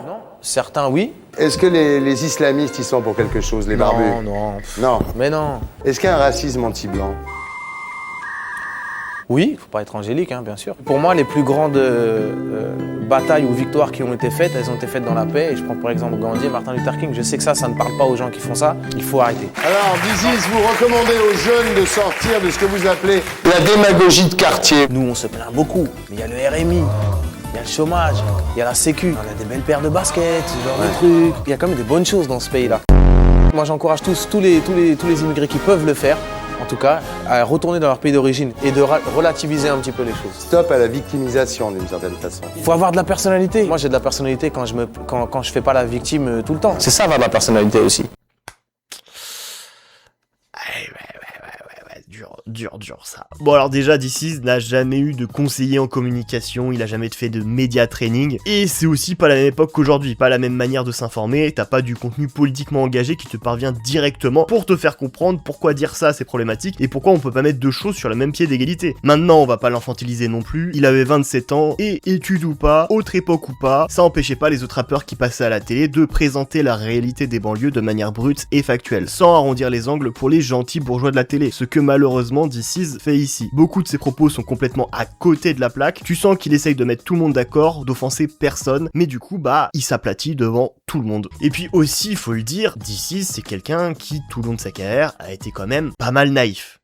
pour le meilleur et pour le pire, hein. Et c'est en partie pour ça que je l'aime beaucoup, parce que ça se traduit par une grande sensibilité, une grande sincérité dans toute sa musique. Parfois il fait des trucs cata, mais je sais qu'il le fait de la manière la plus sincère et la plus avec le cœur, tu vois. Mais du coup voilà, c'est à double tranchant cette naïveté. Et là il se rendait pas compte, mais il était idiot utile du système. On lui faisait dire ce qu'on voulait entendre. Il joue son rôle du rappeur gentil qui vient dire que c'est pas bien de brûler des voitures. Et du coup tout ce passage à la télé de This Is, pour pas mal de gens, c'est pas passé. Et certains vont lui dire. Courageux, parce que je suis sûr, il y a quelques-uns de ses copains qui seront pas d'accord quand il rentrera. Et tu vas justement, je pense que il y a un débat qui va être organisé peu de temps après par Arte entre This Is, Joey Starr du groupe NTM et Ekwe du groupe La Rumeur. Il y avait une tentative de recréer l'interview / débat qui avait eu lieu peu de temps après mai 68 entre Brel, Brassens et Ferré. Alors après, il y a quand même de grosses différences à noter entre ces deux débats interviews qu'ils ont tenté de faire. Celui de 68 durait 1 heure brute, celui de 2025 c'est une vingtaine de minutes montées, entrecoupées d'extraits de reportages. Celui de 68 englobait comme sujet la société, la musique, il y a plein de trucs philosophiques, etc. Celui de 2005, c'est juste la crise des banlieues. Et puis chercher un équivalent entre Brel, Brassens, Ferré et This Is, Joey Starr et Ekwe, ouais, je suis pas sûr, tu vois. C'est voir This Is et Ekwe beaucoup plus gros et influents qu'ils étaient. Et Joey Starr en 2005, ça fait déjà 7 ans que NTM c'est fini. Ils représentent plus trop le rap actuel et encore moins la nouvelle génération. NTM Solar IAM, c'est de l'antiquité. Le plus pertinent à l'époque, à mes yeux, aurait été Booba, Rof, Kerry James. Mais du coup, pour plein de raisons évidentes, ça n'aurait jamais eu lieu. Mais en termes d'équivalent avec Brel, Brassens, Ferré, c'est ce qui me paraît le moins déconnant. Mais du coup, voilà, à la place, on a eu This Is, Joey Starr et Ekwe. Je voulais vous dire aux deux, sans pour autant imposer quelque chose, si on a des différends, qu'on se les mette sur la table, mais pour que ça nous amène à dire quelque chose, quoi. Pas juste à nous tirer dans les pattes. Non, bien sûr, bien sûr. En vrai, le décalage, tu le sens déjà dès l'outfit. Dès la tenue, c'est pas les mêmes. This Is, il arrive avec un blazer, t-shirt, attitude très Paris intramuros de l'époque. Et Ekwe, il est en veste en cuir, jogging, attitude banlieusard. Et même niveau musique proposée, This Is, ses plus gros morceaux, c'est Je pète les plombs, Inspecteur This Is, donc c'est léger, parfois marrant. Ekwe, c'est l'exact opposé. C'est l'ombre sur la mesure, le coffre-fort ne suivra pas le corbillard. Déjà, le nom des chansons est hyper long. Tu sens qu'il a des choses à dire. C'est que du rap engagé. Pour lui, le rap, c'est un truc sérieux, ça a un rôle à jouer, ça doit avoir du sens. This Is, je connais pas, quoi. Je connais pas, j'ai vu 2-3 clips à la télé. Je te mentirais si je te dirais que ça me parle, quoi. Pas du tout, quoi. Et puis surtout, il est plus qu'armé sur le sujet. Il a une maîtrise en sciences politiques, un DEA en droit public et un doctorat obtenu à Paris 13. This Is, il a passé son bac à 32 ans. Et je dis pas ça pour le vanner, c'est les faits, voilà, il a passé un équivalent du bac à 32 ans, il a repris ses études parce qu'il voulait ça, et c'est louable. Mais à côté, Ekwe, voilà, c'est une machine de guerre, tu vois, là dans le débat, c'est vraiment Coughing Baby versus Hydrogène Bombe. Moi, quand je vais en télé, je parle au français. J'essaie de parler à la maîtresse que j'avais quand j'étais petit, à, je ne sais pas moi, à l'employeur qui n'emploie pas noir pour tu vois ce que je veux dire? Elle est sujet à des politiques impérialistes, d'ingérence, de soutien, de maintien, de dictature, de système corrompu, sanguinaire. Joey Starr au milieu est pas très intéressant et franchement il ramène tout à lui, il est grave narcissique. Il y a 15 ans, quand nous NTM on a fait Le Monde de Demain, et moi je prends plus le métro. Moi on m'a souvent dit, moi qui suis un peu plus vieux qu'eux, quand j'étais plus jeune, quand j'avais 10, 12 ans, et moi je sais que moi quand j'ai un problème, de toute façon moi je suis pas là pour m'attribuer quoi que ce soit. Moi je le répète, forcément je ramène tout à moi. Puis même encore une fois il y a un déséquilibre dans le statut, les deux autres sont fans de lui. This Is a commencé le rap à cause du mec à sa gauche. Comment veux-tu que dans le débat il y a un truc où ils soient tous sur le même pied d'égalité? Bah non, forcément. Et en plus, Joey Starr, il avait fait déjà plein de trucs avec This Is, mais là, je sais pas, dans le débat, il se mouille pas, il est en retrait, et il va limite se ranger du côté de Ekwe, parce qu'il kiffe plus l'image que renvoie Ekwe que This Is. Donc This Is va être quand même pas mal isolé pendant le débat, et même pris à partie plusieurs fois. Sans compter les apparitions télé que j'ai trouvé consensuelles au possible, je trouve qu'il y a un certain discours de complaisance aujourd'hui où je pense que c'est pas bon d'aboyer avec les loups, quoi. Je pense que c'est bien d'avoir des points de vue tranchés à partir du moment où tu fais du rap. C'est quand même une musique qui appartient aux pauvres, quoi. Et les gens, ils ont été vraiment outrés par tes propos. Moi j'ai eu d'autres gens, tu vois, un ramassis, complètement réac, tu veux dire, de la situation des banlieues. Alors que franchement, c'est passé complètement à côté du débat. À aucun moment, quelque part, je t'ai entendu parler des causes profondes. Le débat pour This Is, il est compliqué, il est très compliqué. Parce que tout le long, Ekwe, il va pas le lâcher. Et puis en plus, tu sens vraiment à chaque fois le décalage entre les deux, niveau argumentaire, niveau réparti, ils jouent pas dans la même catégorie. Je pense que c'est trop simple, c'est encore déplacer le débat à chaque fois de mettre. Non, mais on déplace pas le débat. Attends 2 secondes. Jusqu'à preuve du contraire, c'est des représentants de l'État, quoi. C'est des gens dont les actes ont des incidences sur nos vies. Donc ils sont en droit, on a en droit de leur demander des comptes à ces gens-là. Ouais. Je veux dire, c'est comme le b.a.-ba quelque part de toute participation citoyenne. Aujourd'hui, ce bilan, il s'avère qu'il est réactionnaire, il est fascisant, il est caricatural, et c'est normal qu'ils s'en prennent plein la gueule. Mais moi, je suis pas en train de dire qu'il faut pas. Moi, je suis pas en train de dire qu'il faut. Alors, explique-moi. White boy, I see you. Il y a des insultes plus polies que ce qu'a fait Eko à DC's. Ah ouais, que de chemin parcouru pour DC's, hein, vraiment que de chemin parcouru. Maintenant, quand on le voit chez Quotidien 20 ans après, on en rigole de tout ça, tu vois, c'est léger, tellement de choses qui sont passées depuis. Après, j'aimerais bien quand même un peu pour rigoler qu'un jour on ramène Eko sur un plateau télé, il est pas au courant. Là, d'un seul coup, tu vois dans les yeux de DC's les flashs du Vietnam, tu sais, il commence à trembler, à crier. Bon, peut-être je suis un psychopathe, hein, je vois pas... Non, pas Ekoué.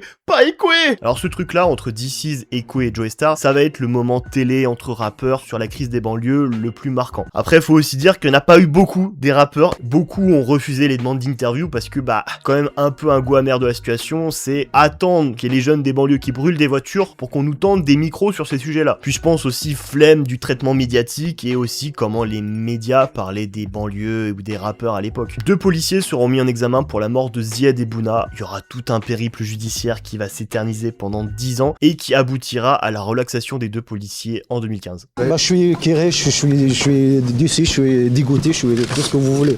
Les policiers sont intouchables, c'est pas que dans cette affaire, hein, ils sont jamais condamnés. Juste après le verdict, Adel Bena, le frère de Zied, qui est resté calme pendant tout le procès, explose de rage dans la salle d'audience, criant aux policiers et aux magistrats « Vous êtes responsables, vous êtes tous responsables ». Après 10 ans de bataille juridique, les familles sortent écœurées et dégoûtées. Zied et Bouna sont-ils vraiment morts pour rien? Et avec l'épisode du Karcher, plus l'épisode des racailles, plus les procès contre Sniper et la rumeur, plus la mort de Zied et Bouna et les émeutes en banlieue, tout ça, ça va cristalliser autour de lui, mais une haine du rap français, une haine des rappeurs français, mais qui va s'étaler sur des années et des années, à un niveau jamais vu pour un politique français. Tu veux la guerre? Ok. On va te faire la guerre. Nicolas, on te... Toi et ta...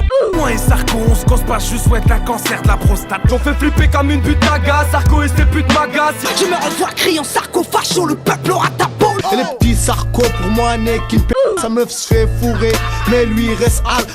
Sarkozy, on te... C'est vraiment la meilleure époque du rap français, pour ça. Alors, on pourrait s'amuser à regrouper par catégorie les angles d'attaque faits sur lui. Le fait qu'il est petit, moche, ses meufs, le fait qu'il est raciste, sa famille... Et encore plein d'autres thèmes abordés par le rap français. Mais vraiment, je crois qu'il n'y a pas un rappeur à l'époque qui l'a pas insulté. Sur tous les albums de rap français à cette époque-là, il y avait une phrase sur Sarkozy. Il y avait une punchline sur sa tête. Viens dans nos contrées avant d'énigrer comme Sarkozy, ce fils de Polonais qui n'aime pas les immigrés. C'est pour les plus vénères, les psychopathes qui rigolent pas, ceux qui ont pas peur d'un petit connard qui s'appelle Nicolas. Ma France à moi, c'est pas la leur. Celle qui vote extrême, celle qui vénère Sarko, intolérante et gênante, qui prétend s'être fait baisser par l'arrivée des immigrés. Moi j'ai pas le texte magnifique de Zazie, ni l'obsession présidentielle de Sarkozy. Personne me donne des ordres, moi je n'en fais qu'à ma tête. 3e dans l'air pour Sarko et son équipe de merde. Contre le motherfucking pouvoir du Chicken Little aka Nicolas Sarkozy, mon frère. On s'en bat les couilles de toi, mon pote. Et même dans la manière de parler de lui chez certains, c'était exacerbé. Quasiment comme s'ils étaient en embrouille, en bif avec lui. Comment ils le menaçaient vraiment, c'est comme si c'était un autre rappeur qu'ils allaient le retrouver pour le monter en l'air. Dans l'énergie, dans la haine qu'ils y mettaient, ça venait vraiment du tréfond de leur cœur. T'as été loin dans tes paroles, même Le Pen peut plus rivaliser. Pendant que la France brûle, toi tu te bats pour l'Elysée. On va traumatiser, on va te... Si tu veux nous voir intégrer comme Zizou et saper comme Alizé. Vous croyez qu'on va vous laisser nous faire la hagra? Au premier politique, on compte pécho, y'aura grave.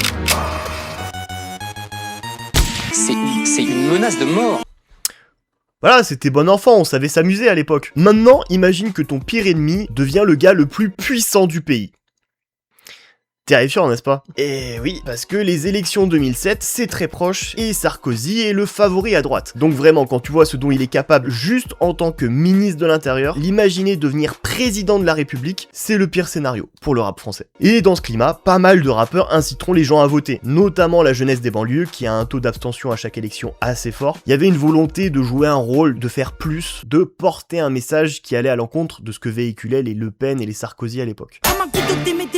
Dans la bouche de Sarko, comme un goût de michto près des mercos. Sors ta carte, bonhomme, sors ta carte. Pour lui, pour eux, sort ta carte, bonhomme.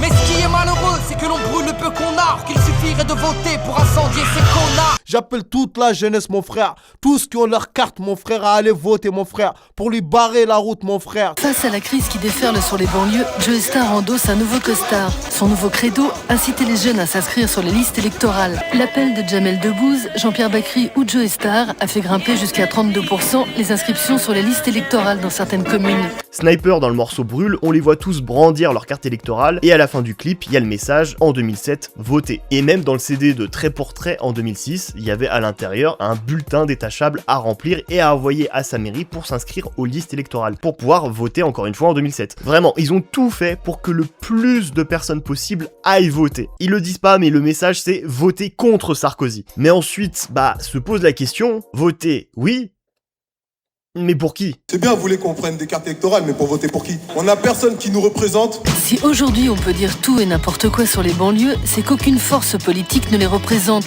Les élections arrivent, j'ai toujours pas fait mon choix. Je me sens représenté, pas par un seul de ces mecs-là. Je sais bien qu'ils sont tous pourris, je le sais très bien, mon frère. Mais il faut voter, mon frère, pour le moins pourri, mon frère. Voter pour qui? Moi, je vais pas te mettre la cuillère dans la bouche, on le fait déjà assez pour toi tous les jours, non? Surtout que à l'époque, le choix était assez binaire. C'était soit droite ou gauche, soit UMP ou PS. Les élections présidentielles à chaque fois se jouaient entre ces deux partis. Et le parti socialiste a pas forcément meilleure réputation auprès des rappeurs ou des jeunes de banlieue. Gauche, droite, même combat pour la monnaie. Ce qui chantait on a gagné sont les mêmes qui sortent manifester. À droite, à gauche, toujours la même danse. À quoi sert de voter pour des escrocs qui se balancent? Wesh mec, si je dérote, je le regrette pas. Et si je vote pas, regarde, je le regrette pas. Tu votes à gauche, tu votes à droite. Moi j'encule les barres, j'ai le cul à l'air sur un hamac. Du coup, même si le PS ça va pas changer grand chose, même s'il les méprise aussi dans le fond, que ça reste des bourgeois parisiens qui cherchent juste des voix et qui vont se servir d'eux pour être élus, c'est le choix le moins pire. Du coup, DC's, Diams, Kerry James soutiendront publiquement la candidature de Ségolène Royal, candidate du PS. Certains appelleront à voter pour elle, d'autres seront présents à certains de ces meetings. Il y avait un besoin d'agir, essayer de faire ce qu'ils pouvaient pour contrer Sarkozy à leur échelle. Ségolène Royal, qui du coup aussi dans un de ses discours citera Kerry James, un passage de la chanson Banlieusard.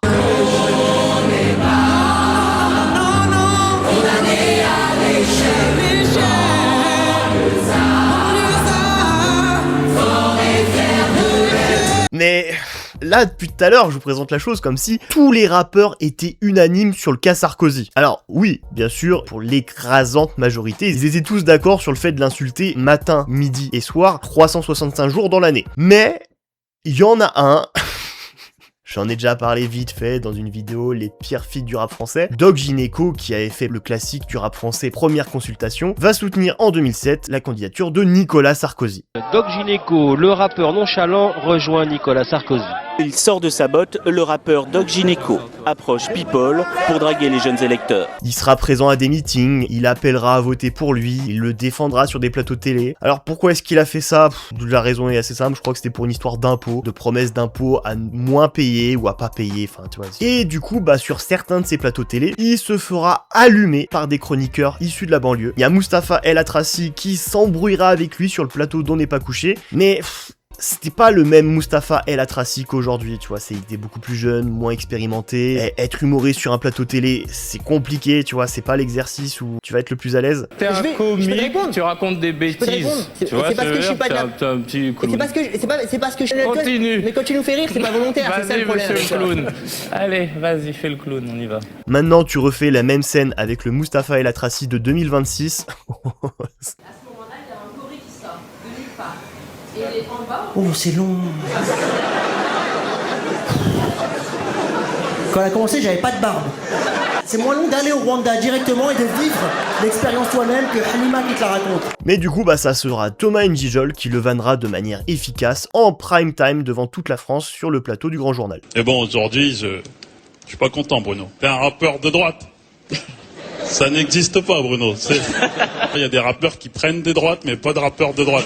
C'est vrai. Qu'est-ce qui s'est passé, Bruno? T'es passé du ministère amer au ministère de l'Intérieur. En attendant, Bruno, je te fais quand même des bisous, au nom de tous les clowns de banlieue, comme tu nous appelles si bien. On te souhaite une longue vie dans ta vie de mec de droite. Et puis bon, Franchement, je pense que c'est à toi d'aller voir le docteur en ce moment. Doc Gineco était déjà depuis pas mal d'années en chute libre au niveau des ventes et de la qualité de sa musique. Vraiment, il existait à cette époque-là uniquement avec des pubs à la télé, avec Virgin Mobile.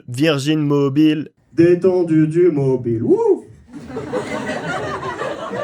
Gineco sera ensuite insulté, blacklisté, mis au placard du rap français pour ce soutien à la candidature de Nicolas Sarkozy, qui sera vécu comme une trahison par le rap français. Je hais Sarko, donc il a une sa mère. Paraît qu'il y a un nouveau membre dans le ministère à mer. Tout est possible ici, pas Doc Gineco, RSA. C'est ce qui tient la barre de pisse. Doc Gineco et ses complices. Doc Gineco et ses complices. Y'a pas de Faudel, pas de Johnny, pas de Docteur Gineco. Le même discours depuis le départ, on nique tous la mère à Nico. Et il y a aussi Faudel qui va soutenir la candidature de Sarkozy et qui se fera allumer. Et la différence avec Gineco, c'est que Gineco, lui, il avait fait le classique première consultation, et aussi, bah, c'est quand même un sacré personnage du rap français. On s'en prenait à lui, mais quand même, vas-y, le mec, il est juste complètement cramé au niveau du cerveau. Avec Faudel, c'est tout l'inverse. Le rap français, c'est acharné sur lui. Vraiment, c'est aucune pitié. Ils ont retrouvé de l'ADN présidentiel au fond du cul de Faudel. J'envoie des Hadoken ainsi que la mayonnaise, la chatte à Marjolaine et l'anus à Faudel. Serrer la main à Sarkozy, mais comment ça, c'est pas mon modèle. Sympathiser avec l'ennemi, nique sa mère, je suis pas Faudel. Au bled, j'ai vu Faudel se faire insulter par les douaniers. Et c'est comme si j'avais trahi.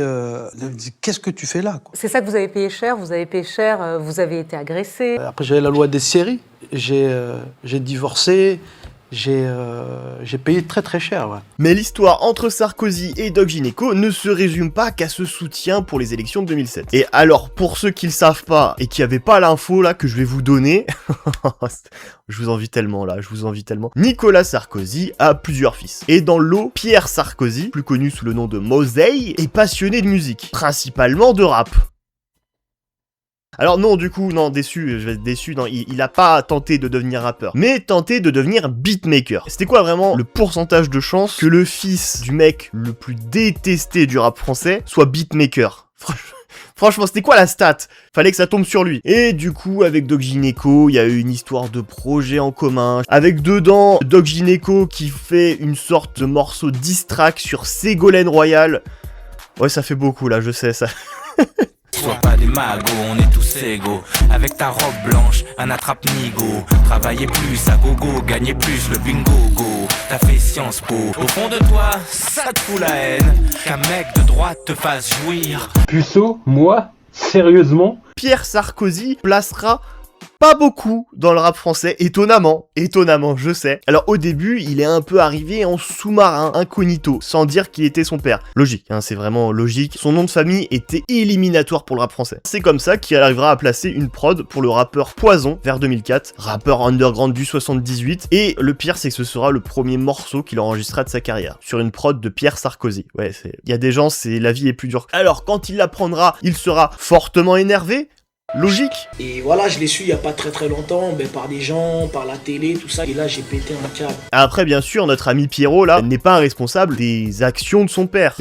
Aucun enfant n'est responsable des crimes de son père. Mais bon, vu tout ce que dit son père à la télé, c'est un peu logique que le rap français, il voit ton nom de famille, il te déteste automatiquement. Ils vont pas t'accueillir à bras ouverts, hein. Et Poison, apparemment c'est pas du tout un gars rancunier, puisque juste après derrière, il restera en contact avec lui, et il dira même que c'est devenu un ami. Voilà, peu de rappeurs peuvent se vanter d'avoir été amis avec un Sarkozy. Il y a lui et Doc Gineco, je crois, voilà, c'est tout. Ça remonte à 6 ans, 5-6 ans, et voilà, aujourd'hui ils en parlent parce que voilà, c'est resté un ami. Et Poison ensuite ironisera sur toute cette histoire dans un morceau. Mon album, produit par les lycées, lol. Ça a été un poison d'avril toute l'année, j'en rigole. Après aussi, il faut dire, Poison aura pas une carrière musicale très marquante, pour pas dire inexistante, mais on se souviendra de lui principalement pour cette histoire avec le fils à Sarkozy. Et c'est dur, hein, vraiment c'est dur on se souvient de toi que pour ça... Autant qu'on m'oublie. D'ailleurs, une fois que ça s'est su que le fils à Sarkozy faisait des prods, était beatmaker, le nom de Mosey a été blacklisté. Personne ne voulait travailler avec lui. Sarko, je connais ton fils, il est fasciné par mon ghetto, il a même acheté mon titre. ça me rendra pas plus politique. Si je kick sur les beats de Pierre Sarkozy. Même le fils de Nicolas Sarkozy kiffe trop ma saloperie. Même Jamel Debbouze, en fait, l'a fait bosser sans savoir qu'il s'agissait de Pierre Sarkozy. Et je pense, juste le simple fait de savoir qu'il existait a dû créer des scènes de paranoïa chez certains rappeurs avec leurs beatmakers. Parce qu'en plus, c'est un métier de l'ombre, donc connaît pas trop le visage des beatmakers. Il y a dû avoir des scènes de paranoïa chez certains rappeurs à vérifier 5 fois que le beatmaker là, c'est pas Mosey. Avec peut-être des interrogatoires, vraiment essayer de comparer des photos de Sarkozy et du gars pour être sûr que... non, c'est bon, c'est pas lui, c'est bon, c'est pas... Parce que vraiment, un morceau sort avec une prod de Pierre Sarkozy, c'est fini. T'es la risée du métier, tout le monde va se foutre de ta gueule, hein, c'est presque une fin de carrière. Les élections présidentielles de 2007 vont avoir lieu, Nicolas Sarkozy sera élu président de la République au second tour face à Ségolène Royal. Ambiance un peu gueule de bois derrière pour le rap français, et même globalement pour toutes les banlieues de France, vraiment le goût amer du « ah ». Il a réussi. Nicolas Sarkozy était allé jusqu'au bout de son non-conformisme, de cette insolence qu'il affichait si fièrement lors de son élection à la mairie de Neuilly. Et au bout, pour devenir président de la République, il avait fait ce qu'il fallait, sans état d'âme. Peu de temps après, D6 sortira un dernier album, This Is The End, qui devait être son dernier album, et il disait dedans, en 2009, j'arrête le rap. Parce qu'en plus de l'épisode avec Ekwe, des passages télé compliqués, le fait d'avoir été utilisé pour les élections de 2007, d'être rejeté par une partie du rap français, des connaissances à lui, des potes de potes, tenteront de le faire chanter, de lui extorquer de l'argent, persuadés qu'il était millionnaire, en tout cas extrêmement riche. Ils iront jusqu'à l'attendre en bas de la maternité après la naissance de sa fille, et pour lui, cet épisode, c'est vraiment la goutte de trop. À bientôt 30 ans, c'est bon, j'arrête le rap, je m'éloigne de tout ça, c'est fini. L'infirmière monte dans la chambre, me dit quelqu'un vous attend, je me dis c'est pas possible, pas ici, pas maintenant. J'implore Dieu dans l'ascenseur, il m'aide et je m'en sors, je trouve la force de dire stop.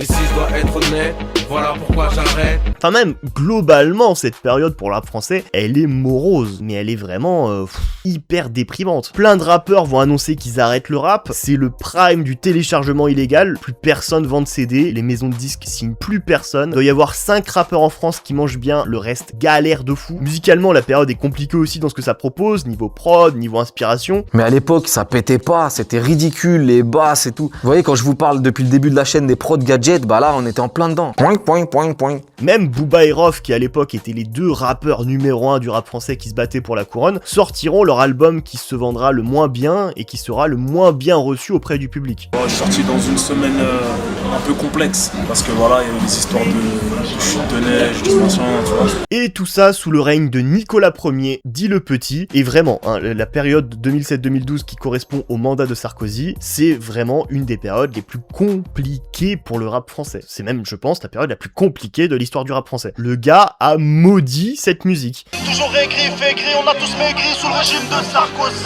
Et j'inventerai en plus, Sarkozy est plus président à partir du 15 mai 2012, Caris sort Z2 Héros le 28 mai, moins de 2 semaines après. C'est-à-dire, à la seconde où Sarkozy est parti, le rap français a reboot. Bon là j'avais un peu avancé dans l'histoire, on revient en arrière, Sarkozy élu président de la République, et du coup son mandat pendant 5 ans, ça va être lui qui appliquera une politique pénale plus dure, il va y avoir un renforcement de la police, de la vidéosurveillance, discours plus ferme sur l'islam, moins d'accent sur la prévention sociale, plus sur la répression, en gros on parle moins, et on tape plus. Une politique de droite basique, bas du front. Il confond les causes et les conséquences, personne ne devient dealer par vocation. Ça caille en bas du pas, je suis seul, l'hiver, les temps qui claquent. Dites à la juge qu'on l'a fait pour survivre. Y'a que le diable qui me laisse des pourboires. Tiens la putain de ta mère. À des mots me manque chaque jour que Dieu fait. Alors, ironie de la chose, Nicolas traînera pendant son mandat une image de président bling bling. Lunettes de soleil, Rolex, goût du luxe prononcé. Là où avant le terme était principalement utilisé par les médias mainstream pour parler des rappeurs et souvent de manière péjorative. Les cling cling ou les gling gling Bling bling. Ici, il est utilisé pour un président de la République. Et qui traînera ensuite plein de casseroles judiciaires. L'homme politique le plus détesté du rap français sera celui avec le comportement qui se rapproche le plus du gangsta rap. Ah, Nicolas quand même, sacré Kaira. Notre président et sa collection bling bling qui grossit à vue d'œil. Il avait déjà les chaînes en or, les grosses montres, l'alliance, et pas mal le stylo qui brille. Demande au président roumain et hop, un truc bling bling de plus dans la poche. L'incorrigible Nicolas Sarkozy s'embarquera avec Cécilia et Louis sur un yacht, le Paloma, propriété de l'homme d'affaires Vincent Bolloré. Le bateau se loue 193 000 € la semaine. Et en plus, sa nouvelle meuf, ce sera une personnalité publique, Carla Bruni, une chanteuse et ancien mannequin. Leur relation sera officialisée en se faisant filmer à Disneyland Paris, enfin... J'ai envie de dire encore un truc de rappeur, et du coup, le fait que Carla Bruni sera la meuf à Sarkozy fera qu'elle sera souvent citée dans le rap français. Tiens, en parlant d'avenir, que va devenir Sarkozy si je me décidais à faire un feat avec Carla Bruni? Oh, c'est une plaisanterie. Jack et Marie-Jeanne sont comme Nico et Carla, ça va ensemble. Regarde les matchs en présidentiel avec Carla Bruni. Carla, René, Jodla, Grata, Sarkozy.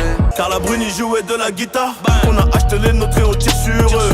Mieux vaut être le dernier à Monte Carlo que le dernier à Monte Carlo. Et il y a plein d'autres personnes qui gravitaient autour de Sarkozy et qui seront citées dans le rap français, en grande partie parce qu'ils gravitaient autour de Sarkozy. Il y aura Brice Hortefeux, ministre de l'immigration puis ministre de l'Intérieur sous Sarkozy. À mes yeux, là, on est clairement face à un apôtre du diable. Le ministre de l'Intérieur, Brice Hortefeux, à gauche, avec un jeune militant auvergnat d'origine kabyle. Je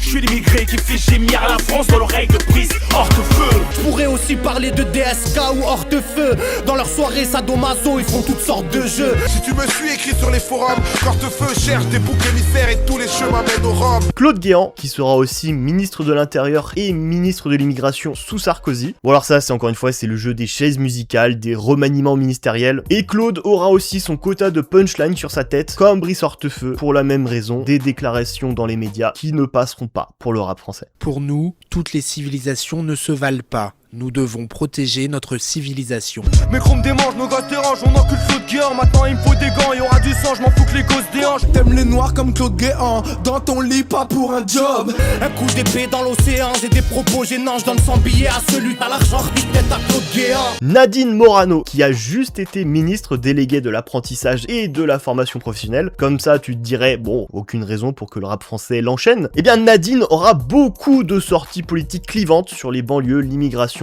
Et c'est elle aussi qui avait remonté le début de polémique de Sniper à Sarkozy. Donc elle va prendre sa part, comme tout le monde. Nous sommes un pays judéo-chrétien, de race blanche. Et si la France m'a jamais dit je t'aime, c'est qu'elle doit être frigide comme Nadine Morano ou bien Marine Le Pen. C'est rien, je les enchante comme Merlin. Je brûle la schneck de Nadine Morano avec l'essence de Guerlain. Apprendre le respect des anciens, les idées sombres entre Marine et Nadine, des idées blondes. C'est pas pour vous, poussez-vous, vous êtes trop mignons. Je vais leur passer le cul comme Nadine Morano. Sarkozy jouera aussi son lot de quotas avec des gens issus de l'immigration pour ses ministères, secrétaires d'État, pour contrebalancer l'image du politique qui tape sur les banlieues. Et puis c'était aussi pour dire, vous avez vu, eux c'est les bons noirs et arabes, eux ils sont bien intégrés, c'est pas comme tous ces sauvages en banlieue là, ils vendent de la drogue. Et du coup bossera avec lui Ramayad, Fadela Amara, Rachida Dati. Cette année je vais tout baiser sur la charte à Ramayad. Les petits arraches les vieilles comme Epic Ravaya. Chez nous le diable est déguisé au Ramayad. On m'a dit aimer la France ou quitter là. Pour vous représenter, on a mis des Ramayades et des Fadela. L'armateur se marrait lorsque le bateau amarra. Tu comprends rien au ghetto, t'es comme Fadela Amara. Je commence calmement, pas de lapsus. Rachida Dati a taillé des pipes dans toutes les chiottes du Parlement. C'est triste et cruel comme Rachida Dati qui va te sauver de la noyade. Ramayad ou Malek Boutis. Rachida Dati, qui était l'une des plus fidèles soldats de Nicolas Sarkozy, sera celle qui se fera le plus insultée par les rappeurs, notamment parce qu'elle sera ministre de la Justice et tiendra des propos très durs aussi sur les banlieues et l'immigration, alors qu'elle est elle-même issue de l'immigration. Du coup, sentiment très amer pour pas mal de rappeurs de voir une personne comme ça tenir ce genre de propos. Et comme le rap français est taquin, le fait que Rachida Dati aura pendant cette période un enfant en tant que mère célibataire sans rendre public le nom du père fera que énormément de rappeurs revendiqueront la paternité. Je crache partout si tu veux de la maillot dans ta pita. Maintenant tu sais que je suis le père du bébé de Rachida. Mais les poufias à l'abri quand je débarque dans la partie. J'ai mis la justice enceinte, Rachida Dati. Je connais depuis longtemps le père de l'enfant de Rachida Dati. Non. Encore plus sombre que Dark Vador, le père du fils à Rachida. Je pense à mes sons qui sans papier, c'est dramatique. Mais pour des faf, ils pourraient reconnaître la gosse de Rachida Dati.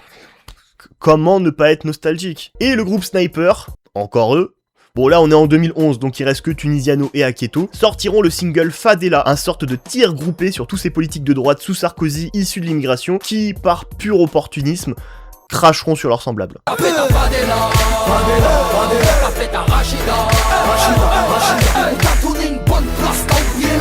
Et c'est ça qui est beau avec ce genre de morceaux. Tu sens qu'ils y ont mis tout leur cœur. Le goût du travail bien fait. De la présidentielle en ce 6 mai 2012, c'est François Hollande qui est élu président de la République avec 51,9% des voix. Nicolas Sarkozy en 2012 échouera à se faire réélire face à François Hollande. Son bilan politique, la crise de 2008, l'image hautaine et méprisante qu'il traînait marquera la rupture avec beaucoup de Français et jouera dans sa défaite. Comment peut-on nommer comme chef d'État Sarkozy?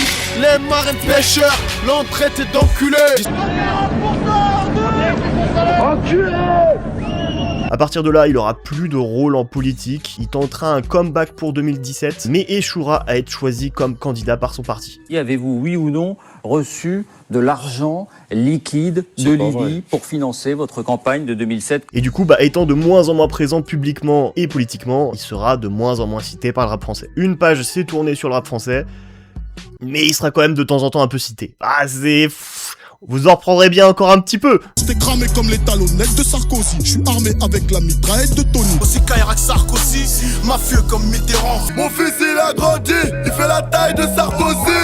Mon amour pour cette terre n'est pas plus grand que Sarkozy. Dans la mer à Sarko, dans la mer à Netanyahou. Prétentieux comme Nicolas, grosse haleine, pas de ricola.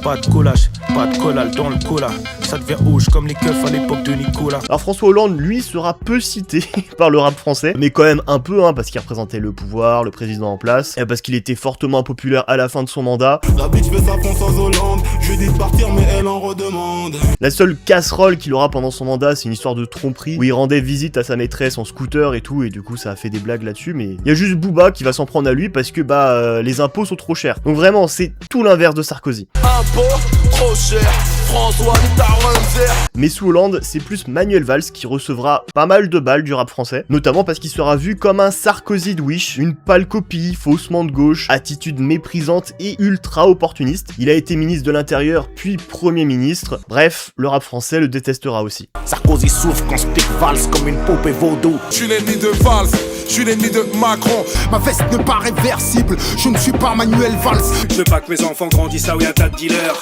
Je tire comme Val qu'il meurt, Manuel Valls qu'il meurt. Et pour ce qui est de Nicolas Sarkozy, son actualité dans les années qui suivront, ce sera les affaires judiciaires. L'affaire Paul Bismuth, c'est la fameuse affaire Big Malion, la fameuse affaire Kadhafi, c'est la fameuse affaire libyenne. Sarkozy est cité dans plusieurs autres affaires, il est l'objet d'une enquête préliminaire du parquet national financier. Mais bon, là on rentre dans la complexité du système judiciaire français, cumulé en plus à toutes ces affaires, ce qui fait que monsieur et madame tout le monde qui est pas trop habitué à ce genre de vocabulaire juridique est un peu perdu. Ce qui lui profite parce que derrière il va dire, vous avez vu, on comprend rien, on s'attaque à moi, c'est de l'acharnement judiciaire, et ce qui fait que ma grand-mère de 85 ans qui passe trop de temps devant BFM TV le croit. Oh, vous vous rendez compte, un ancien président de la République, tout ce qu'on lui fait subir. Je vous pardonnerai jamais ce que vous avez fait à ma grand-mère. Mamie Madeleine, tu seras vengée. Je me battrai jusqu'à mon dernier souffle pour prouver ma complète innocence. Mais voilà, 20 ans après l'épisode du Karcher, après on va vous débarrasser de toutes ces racailles, après la mort de Zied et Bouna, les émeutes en banlieue, l'ennemi numéro 1 du rap français ira en prison. Pour la première fois, à l'issue d'un procès de 3 mois, un ancien chef de l'État a été condamné à de la prison ferme. Et le jour de son incarcération, quelqu'un avec une enceinte diffusera la fouine du ferme pendant que Nicolas marchera vers la prison de la santé. C'est le genre d'action qui te font dire que ce pays n'est pas encore finito.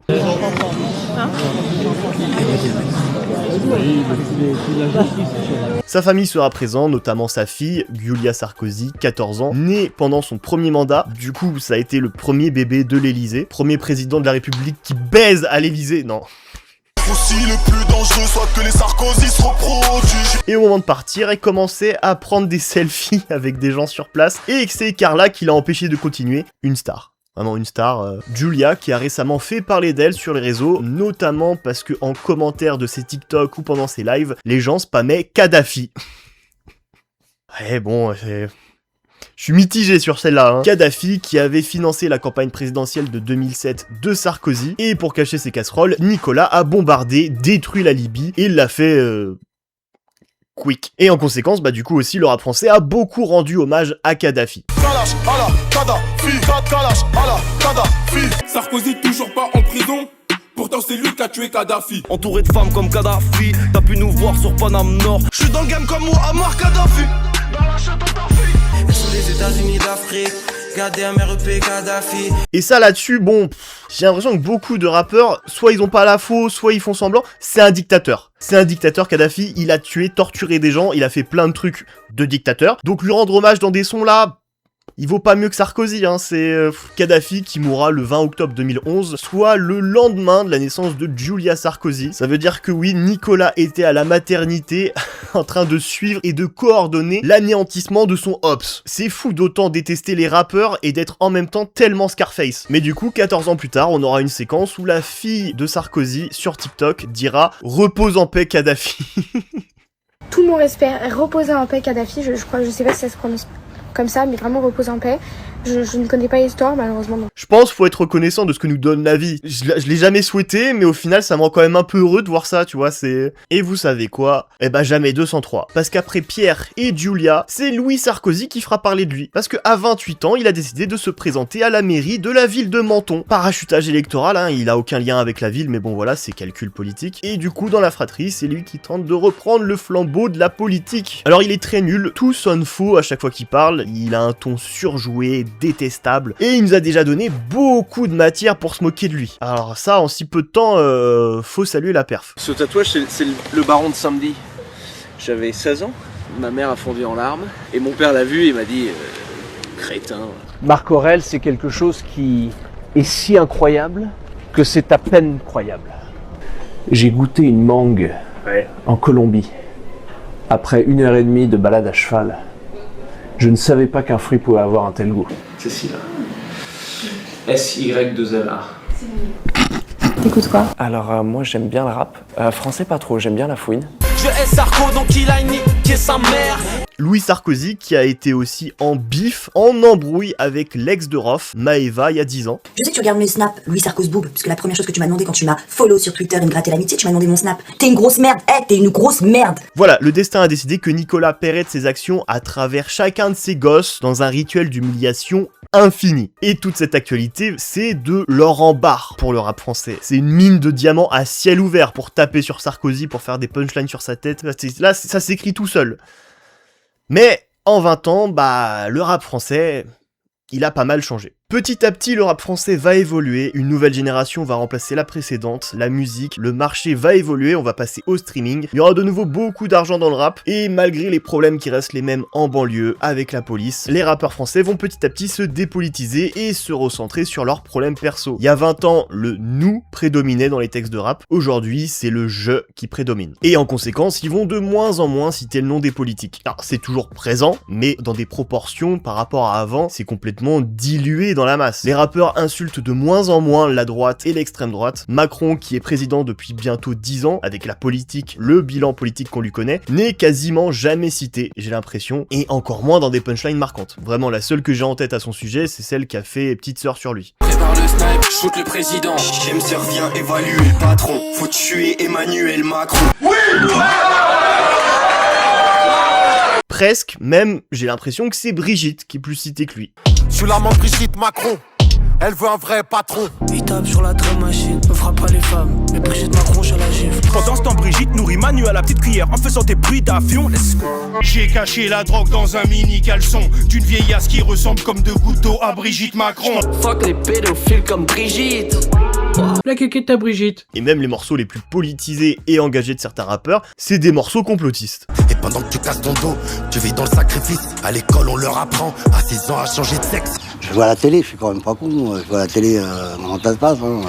Triste de vieillir. Alors que vraiment, hein, c'est pas la matière qui manque. Hein. Il y en a eu d'autres, des Iyad et Bouna, médiatisés ou non. Il y aura l'affaire Adama, la mort de Naël. Mais on en parle de moins en moins et moins longtemps. Naël, c'était il y a moins de 2 ans, et j'ai l'impression que le rap français est déjà passé depuis longtemps à autre chose. Ils en parlent quasiment plus. Alors il y a bien eu le morceau No Passaran, en juin 2024, où une vingtaine de rappeurs se sont réunis pour s'opposer à l'extrême droite en vue des législatives. Mais...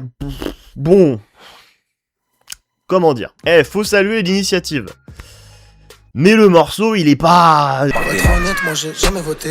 Je suis de l'autre côté, les gars, je vote pas. Brise, moi je connais rien de tout ça. C'est tous des francs-maçons. Font du mal à nos enfants, ils veulent nous injecter une puce dans le sang. C'est catastrophique. Lyricalement, c'est pas ouf, hein. Y a plein de rappeurs qui pêchent de ce côté-là. Tu sens qu'ils ont pas l'habitude de s'exprimer sur ce genre de truc. Le format aussi est plus adapté à notre époque. Un morceau de quasiment 10 minutes avec une vingtaine de rappeurs dessus, ça passait encore il y a 10 ans. Mais bon, là maintenant... Puis aussi le fait que le morceau a été fait rapidement, un peu à la hâte, enfin trop de trucs approximatifs pour que le morceau fonctionne. Mais aussi, y a pas que les rappeurs qui ont changé, le public aussi a beaucoup changé. Un public qui a énormément grossi, qui touche toutes les classes sociales et qui est beaucoup moins habitué à des messages politiques dans le rap ou dans la musique qu'ils écoutent. Ce qui fait que pas mal d'auditeurs de rap se sont moqués du morceau. Ou pas comprendre pourquoi des rappeurs parlent de politique, et pourquoi ils veulent influencer les gens, le RN c'est un parti comme les autres. Ou même certains en réaction vont fièrement revendiquer le fait de voter Rassemblement National. Et oui, tout ça, c'est un peu le revers de la médaille, parce que quand tu fais autant de chiffres d'écoute dans une époque où l'extrême droite est aussi présente, ta musique a de très fortes chances d'être écoutée par des gens qui vont avoir des opinions politiques complètement à l'opposé de tes valeurs. Et avec des rappeurs complètement dépolitisés dans leurs textes, c'est sûr que c'est pas écouter ton dernier album qui vont les mettre dans une situation d'inconfort. Et l'un des événements qui a symbolisé cette dépolitisation du rap aujourd'hui chez certains des acteurs de cette musique, c'est le DVM Show qui a invité la ministre de la Culture. Ah si, c'est cool, une ministre de la Culture qui s'intéresse à ce que fait des jeunes et tout, et elle veut participer, c'est positif, non? Alors, oui. Sauf quand la ministre de la Culture en question, c'est Rachida Dati. Rachida Dati, invitée au DVM Show. Et oui, vous avez bien entendu. Lundi soir, la ministre de la Culture a fait une apparition surprise au DVM Show. Elle a même réussi à plus faire parler d'elle que les invités de base. Bon, bien sûr, cette visite a fait beaucoup parler sur les réseaux sociaux. Des auditeurs de rap qui ont critiqué le choix de DVM d'accepter la venue de la ministre. Rachida Dati, pour moi, c'est un scandale. Elle est en accord complet avec la sphère Sarkozy. Elle a eu des propos dégueulasses sur les gens de banlieue. Elle vient, elle fait un discours pour nous féliciter. Elle continue à rester. Moi, carrément, vu que je connais pas, les gars, oui, je connais pas. Ils savaient que frère, on savait pas, tu vois. Et le pire... c'est que c'est vrai, c'est pas une pirouette pour essayer de justifier le truc, juste ils savaient pas c'était qui. Vu que faut aussi le dire, Rachida Dati ça remonte à quand même bientôt 20 ans toute cette histoire. Entre temps, s'il y a pas une passation du savoir, une passation des punchlines fait sur sa tête, ça se perd en cours de route, et on se retrouve avec Rachida Dati invitée sur un des plus gros médias rap en 2024. Parce que le média est tenu par des gens de la nouvelle génération qui savent pas. Ils ne sont pas les bienvenus comme Rachida Dati au DVM Show. Enfin après faut aussi dire que c'est pas un événement isolé, unique, hein. Peu de temps après, Rachida Dati était à Planète Rap avec Fred de Sky, tranquillement, à débriefer sa polémique chez DVM Show en disant « Ah, je comprends pas ». Mais j'ai passé une bonne soirée. Moi aussi, en plus, j'aime beaucoup le DVM, je voulais les saluer aussi. J'aimais bien le concept, j'ai aimé l'ambiance, et je trouvais que j'y avais ma place. Skyrock qui a aussi reçu en 2007 Nicolas Sarkozy dans le cadre des élections présidentielles. On est une grosse radio nationale, c'est important qu'il parle aux jeunes. Mardi avec Ségolène Royal et aujourd'hui avec Nicolas Sarkozy qui est pile en face de moi. Tout le monde est surpris, hein. Tout drôle d'être à Skyrock. Une radio qui se revendique numéro 1 sur le rap a reçu le gars qui a passé son temps à insulter et mépriser les personnes de banlieue pour draguer un électorat d'extrême droite. De toute façon, Skyrock, c'est la rumeur qui en parle le mieux. Vous détestez Skyrock, la radio du formatage qui a mis le rap sur le trottoir, il prostitue le rap pour vous. Ouais, complètement. Ces gens-là n'aiment pas le rap, mais ils aiment beaucoup l'argent que rapporte le rap. Oui. Pierre Bélanger, le patron de Skyrock, qui a été condamné en 2008 pour détournement de mineurs. Il aurait eu un peu plus de buzz et de contacts, le gars tu l'aurais retrouvé dans les dossiers Epstein. Après voilà, Bouscapé a fait une interview de Macron catastrophique et consensuelle au possible. Mouloud Achour like les posts de Carla Bruni sur le bracelet électronique de Sarkozy et l'injustice qui vivrait. Quand tu dis « je sais pas si le pire c'est que les narcotiques s'introduisent ou si le plus dangereux soit que les sarkozystes se reproduisent ». Elle est bien cette punchline. Ouais, mais les sarkozystes n'ont tué personne. Quand tu dis « j'ai peur que les sarkozystes se reproduisent », t'insultes quand même la majorité des gens qui ont voté pour lui en 2007. Je m'en fous de ceux qui ont voté pour lui, c'est pas mon problème. De toute façon, même la rumeur pour leur film La Rue des Dames, qui est sorti en 2023, ils ont pris Pierre Sarkozy pour la musique. En connaissance de cause, là, il n'y avait pas l'excuse de « ah, je savais pas c'était qui, il avait un pseudo ». Non, ils l'ont pris lui. Ils l'ont choisi. Et tu sais, aussi critiquable qu'Eddie sur plein de trucs de sa carrière, j'ai aucun doute sur le fait que lui, il aurait jamais fait ça. Et en plus, le film, il a fait un flop. Apparemment, il est pas ouf du tout. Je sais pas, peut-être le karma. On est en 2026. Dans 1 an et demi aura lieu les élections présidentielles. Jordan Bardella, président du parti d'extrême droite Rassemblement National, est en tête des sondages avec une intention de vote qui oscille au premier tour entre 30 et 35%. Et les rappeurs français d'aujourd'hui sont quand même globalement extrêmement silencieux sur le sujet. Là où leurs aînés des années 2000 l'auraient torpillé lui et sa daronne la raciste dans chacun de leurs singles. C'est Marine la daronne la raciste. Maintenant tout ça, je pense pas que la tendance va s'inverser auprès des rappeurs et qu'il y aurait, je sais pas, un éveil collectif. Non, pour moi tout ça c'est du passé. Ça restera présent bien sûr, mais marginal. Au mieux, on aura des stories de certains rappeurs qui appelleront à voter la veille de l'élection contre l'extrême droite, contre le Rassemblement National. Et c'est déjà pas mal, tu sais.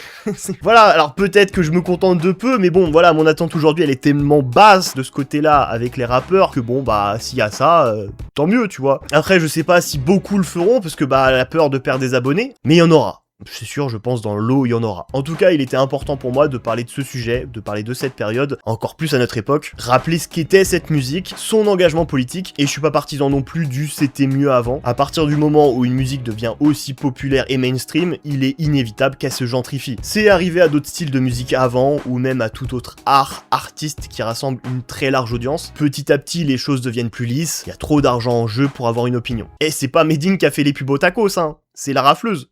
Comment boss? Ça va faire du gras? Allez, c'est que par P. Quand au pétrole des arcs du pétrin. Pétrin, on peut pas louper le train.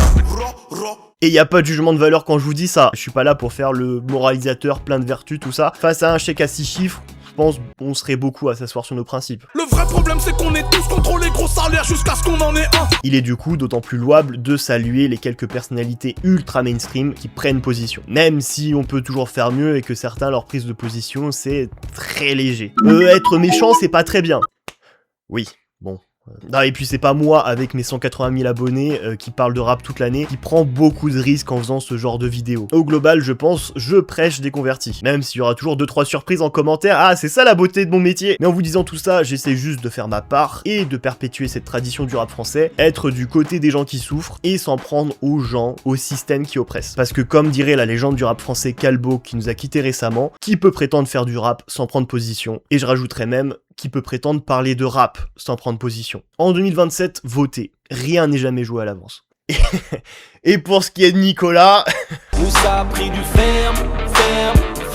Chez moi on dit tout Sarkozy. Merci beaucoup à CyberGirlsVPN d'avoir sponsorisé cette vidéo. Ouais, merci, parce que moi tous les soirs quand ça vaut avec les VPN, je peux prendre la bite et je peux me branler. Sinon, moi là, depuis un an, je fais du stand-up. Je sais pas si je vous l'ai dit. Comment dire? Pour le blanc. Voilà, c'est mon coming out humoriste, je l'avais dit nulle part. Depuis à peu près un an, je fais du stand-up sur Angers. J'écume les petites scènes, je fais des 5 minutes à droite à gauche, je prends de l'expérience, dans l'objectif de faire un premier spectacle et une tournée un peu partout dans toute la France pour vous rencontrer. Je vous dis ça, j'ai pas écrit le spectacle, j'ai pas de producteur, ça me rend extrêmement heureux de faire ça, c'est vraiment le truc qui manquait à côté de YouTube pour être pleinement épanoui. Mais voilà, c'est que le début, voilà, je vous ai annoncé le truc, vous pouvez me suivre sur Instagram si vous voulez avoir des dates de quand est-ce que je vais jouer. Je joue principalement sur Angers, mais des fois je joue un peu sur Nantes, peut-être je jouerai dans d'autres villes, peut-être Rennes, peut-être Bordeaux, peut-être Paris. Suivez-moi sur Instagram si vous voulez être mis au courant de la suite de toute cette petite aventure. Merci d'avoir regardé cette vidéo YouTube. N'hésitez pas d'aller sur mon Vinted. J'ai un prompteur à vendre. Voilà, ça fait bientôt 2 ans que j'essaye de le vendre. Par pitié, achetez-le. Il m'a servi qu'une fois dans une vidéo YouTube. Même acheter tout ce que j'ai sur Vinted. C'est première vidéo aussi que je faisais avec la nouvelle caméra, avec le micro. Il y aura sûrement des trucs à revoir au niveau des réglages. J'espère qu'il n'y aura pas trop de grains, qu'on va bien me voir, que l'étalonnage va pas être dégueu, que le micro va pas trop saturer. C'était la première vidéo de 2026. À bientôt pour de nouvelles aventures. Ouais, c'est moi au micro, bâtard, prends ça dans tes dents. C'est la rue au style qui parle avec un style décadent. Pour se calmer, Chichon et Sky, c'est notre médicament. Du son pour les rageux, enragés, même sous calmant. Chez moi on dit tout Sarkozy. Chaque fois j'arrive, c'est blah.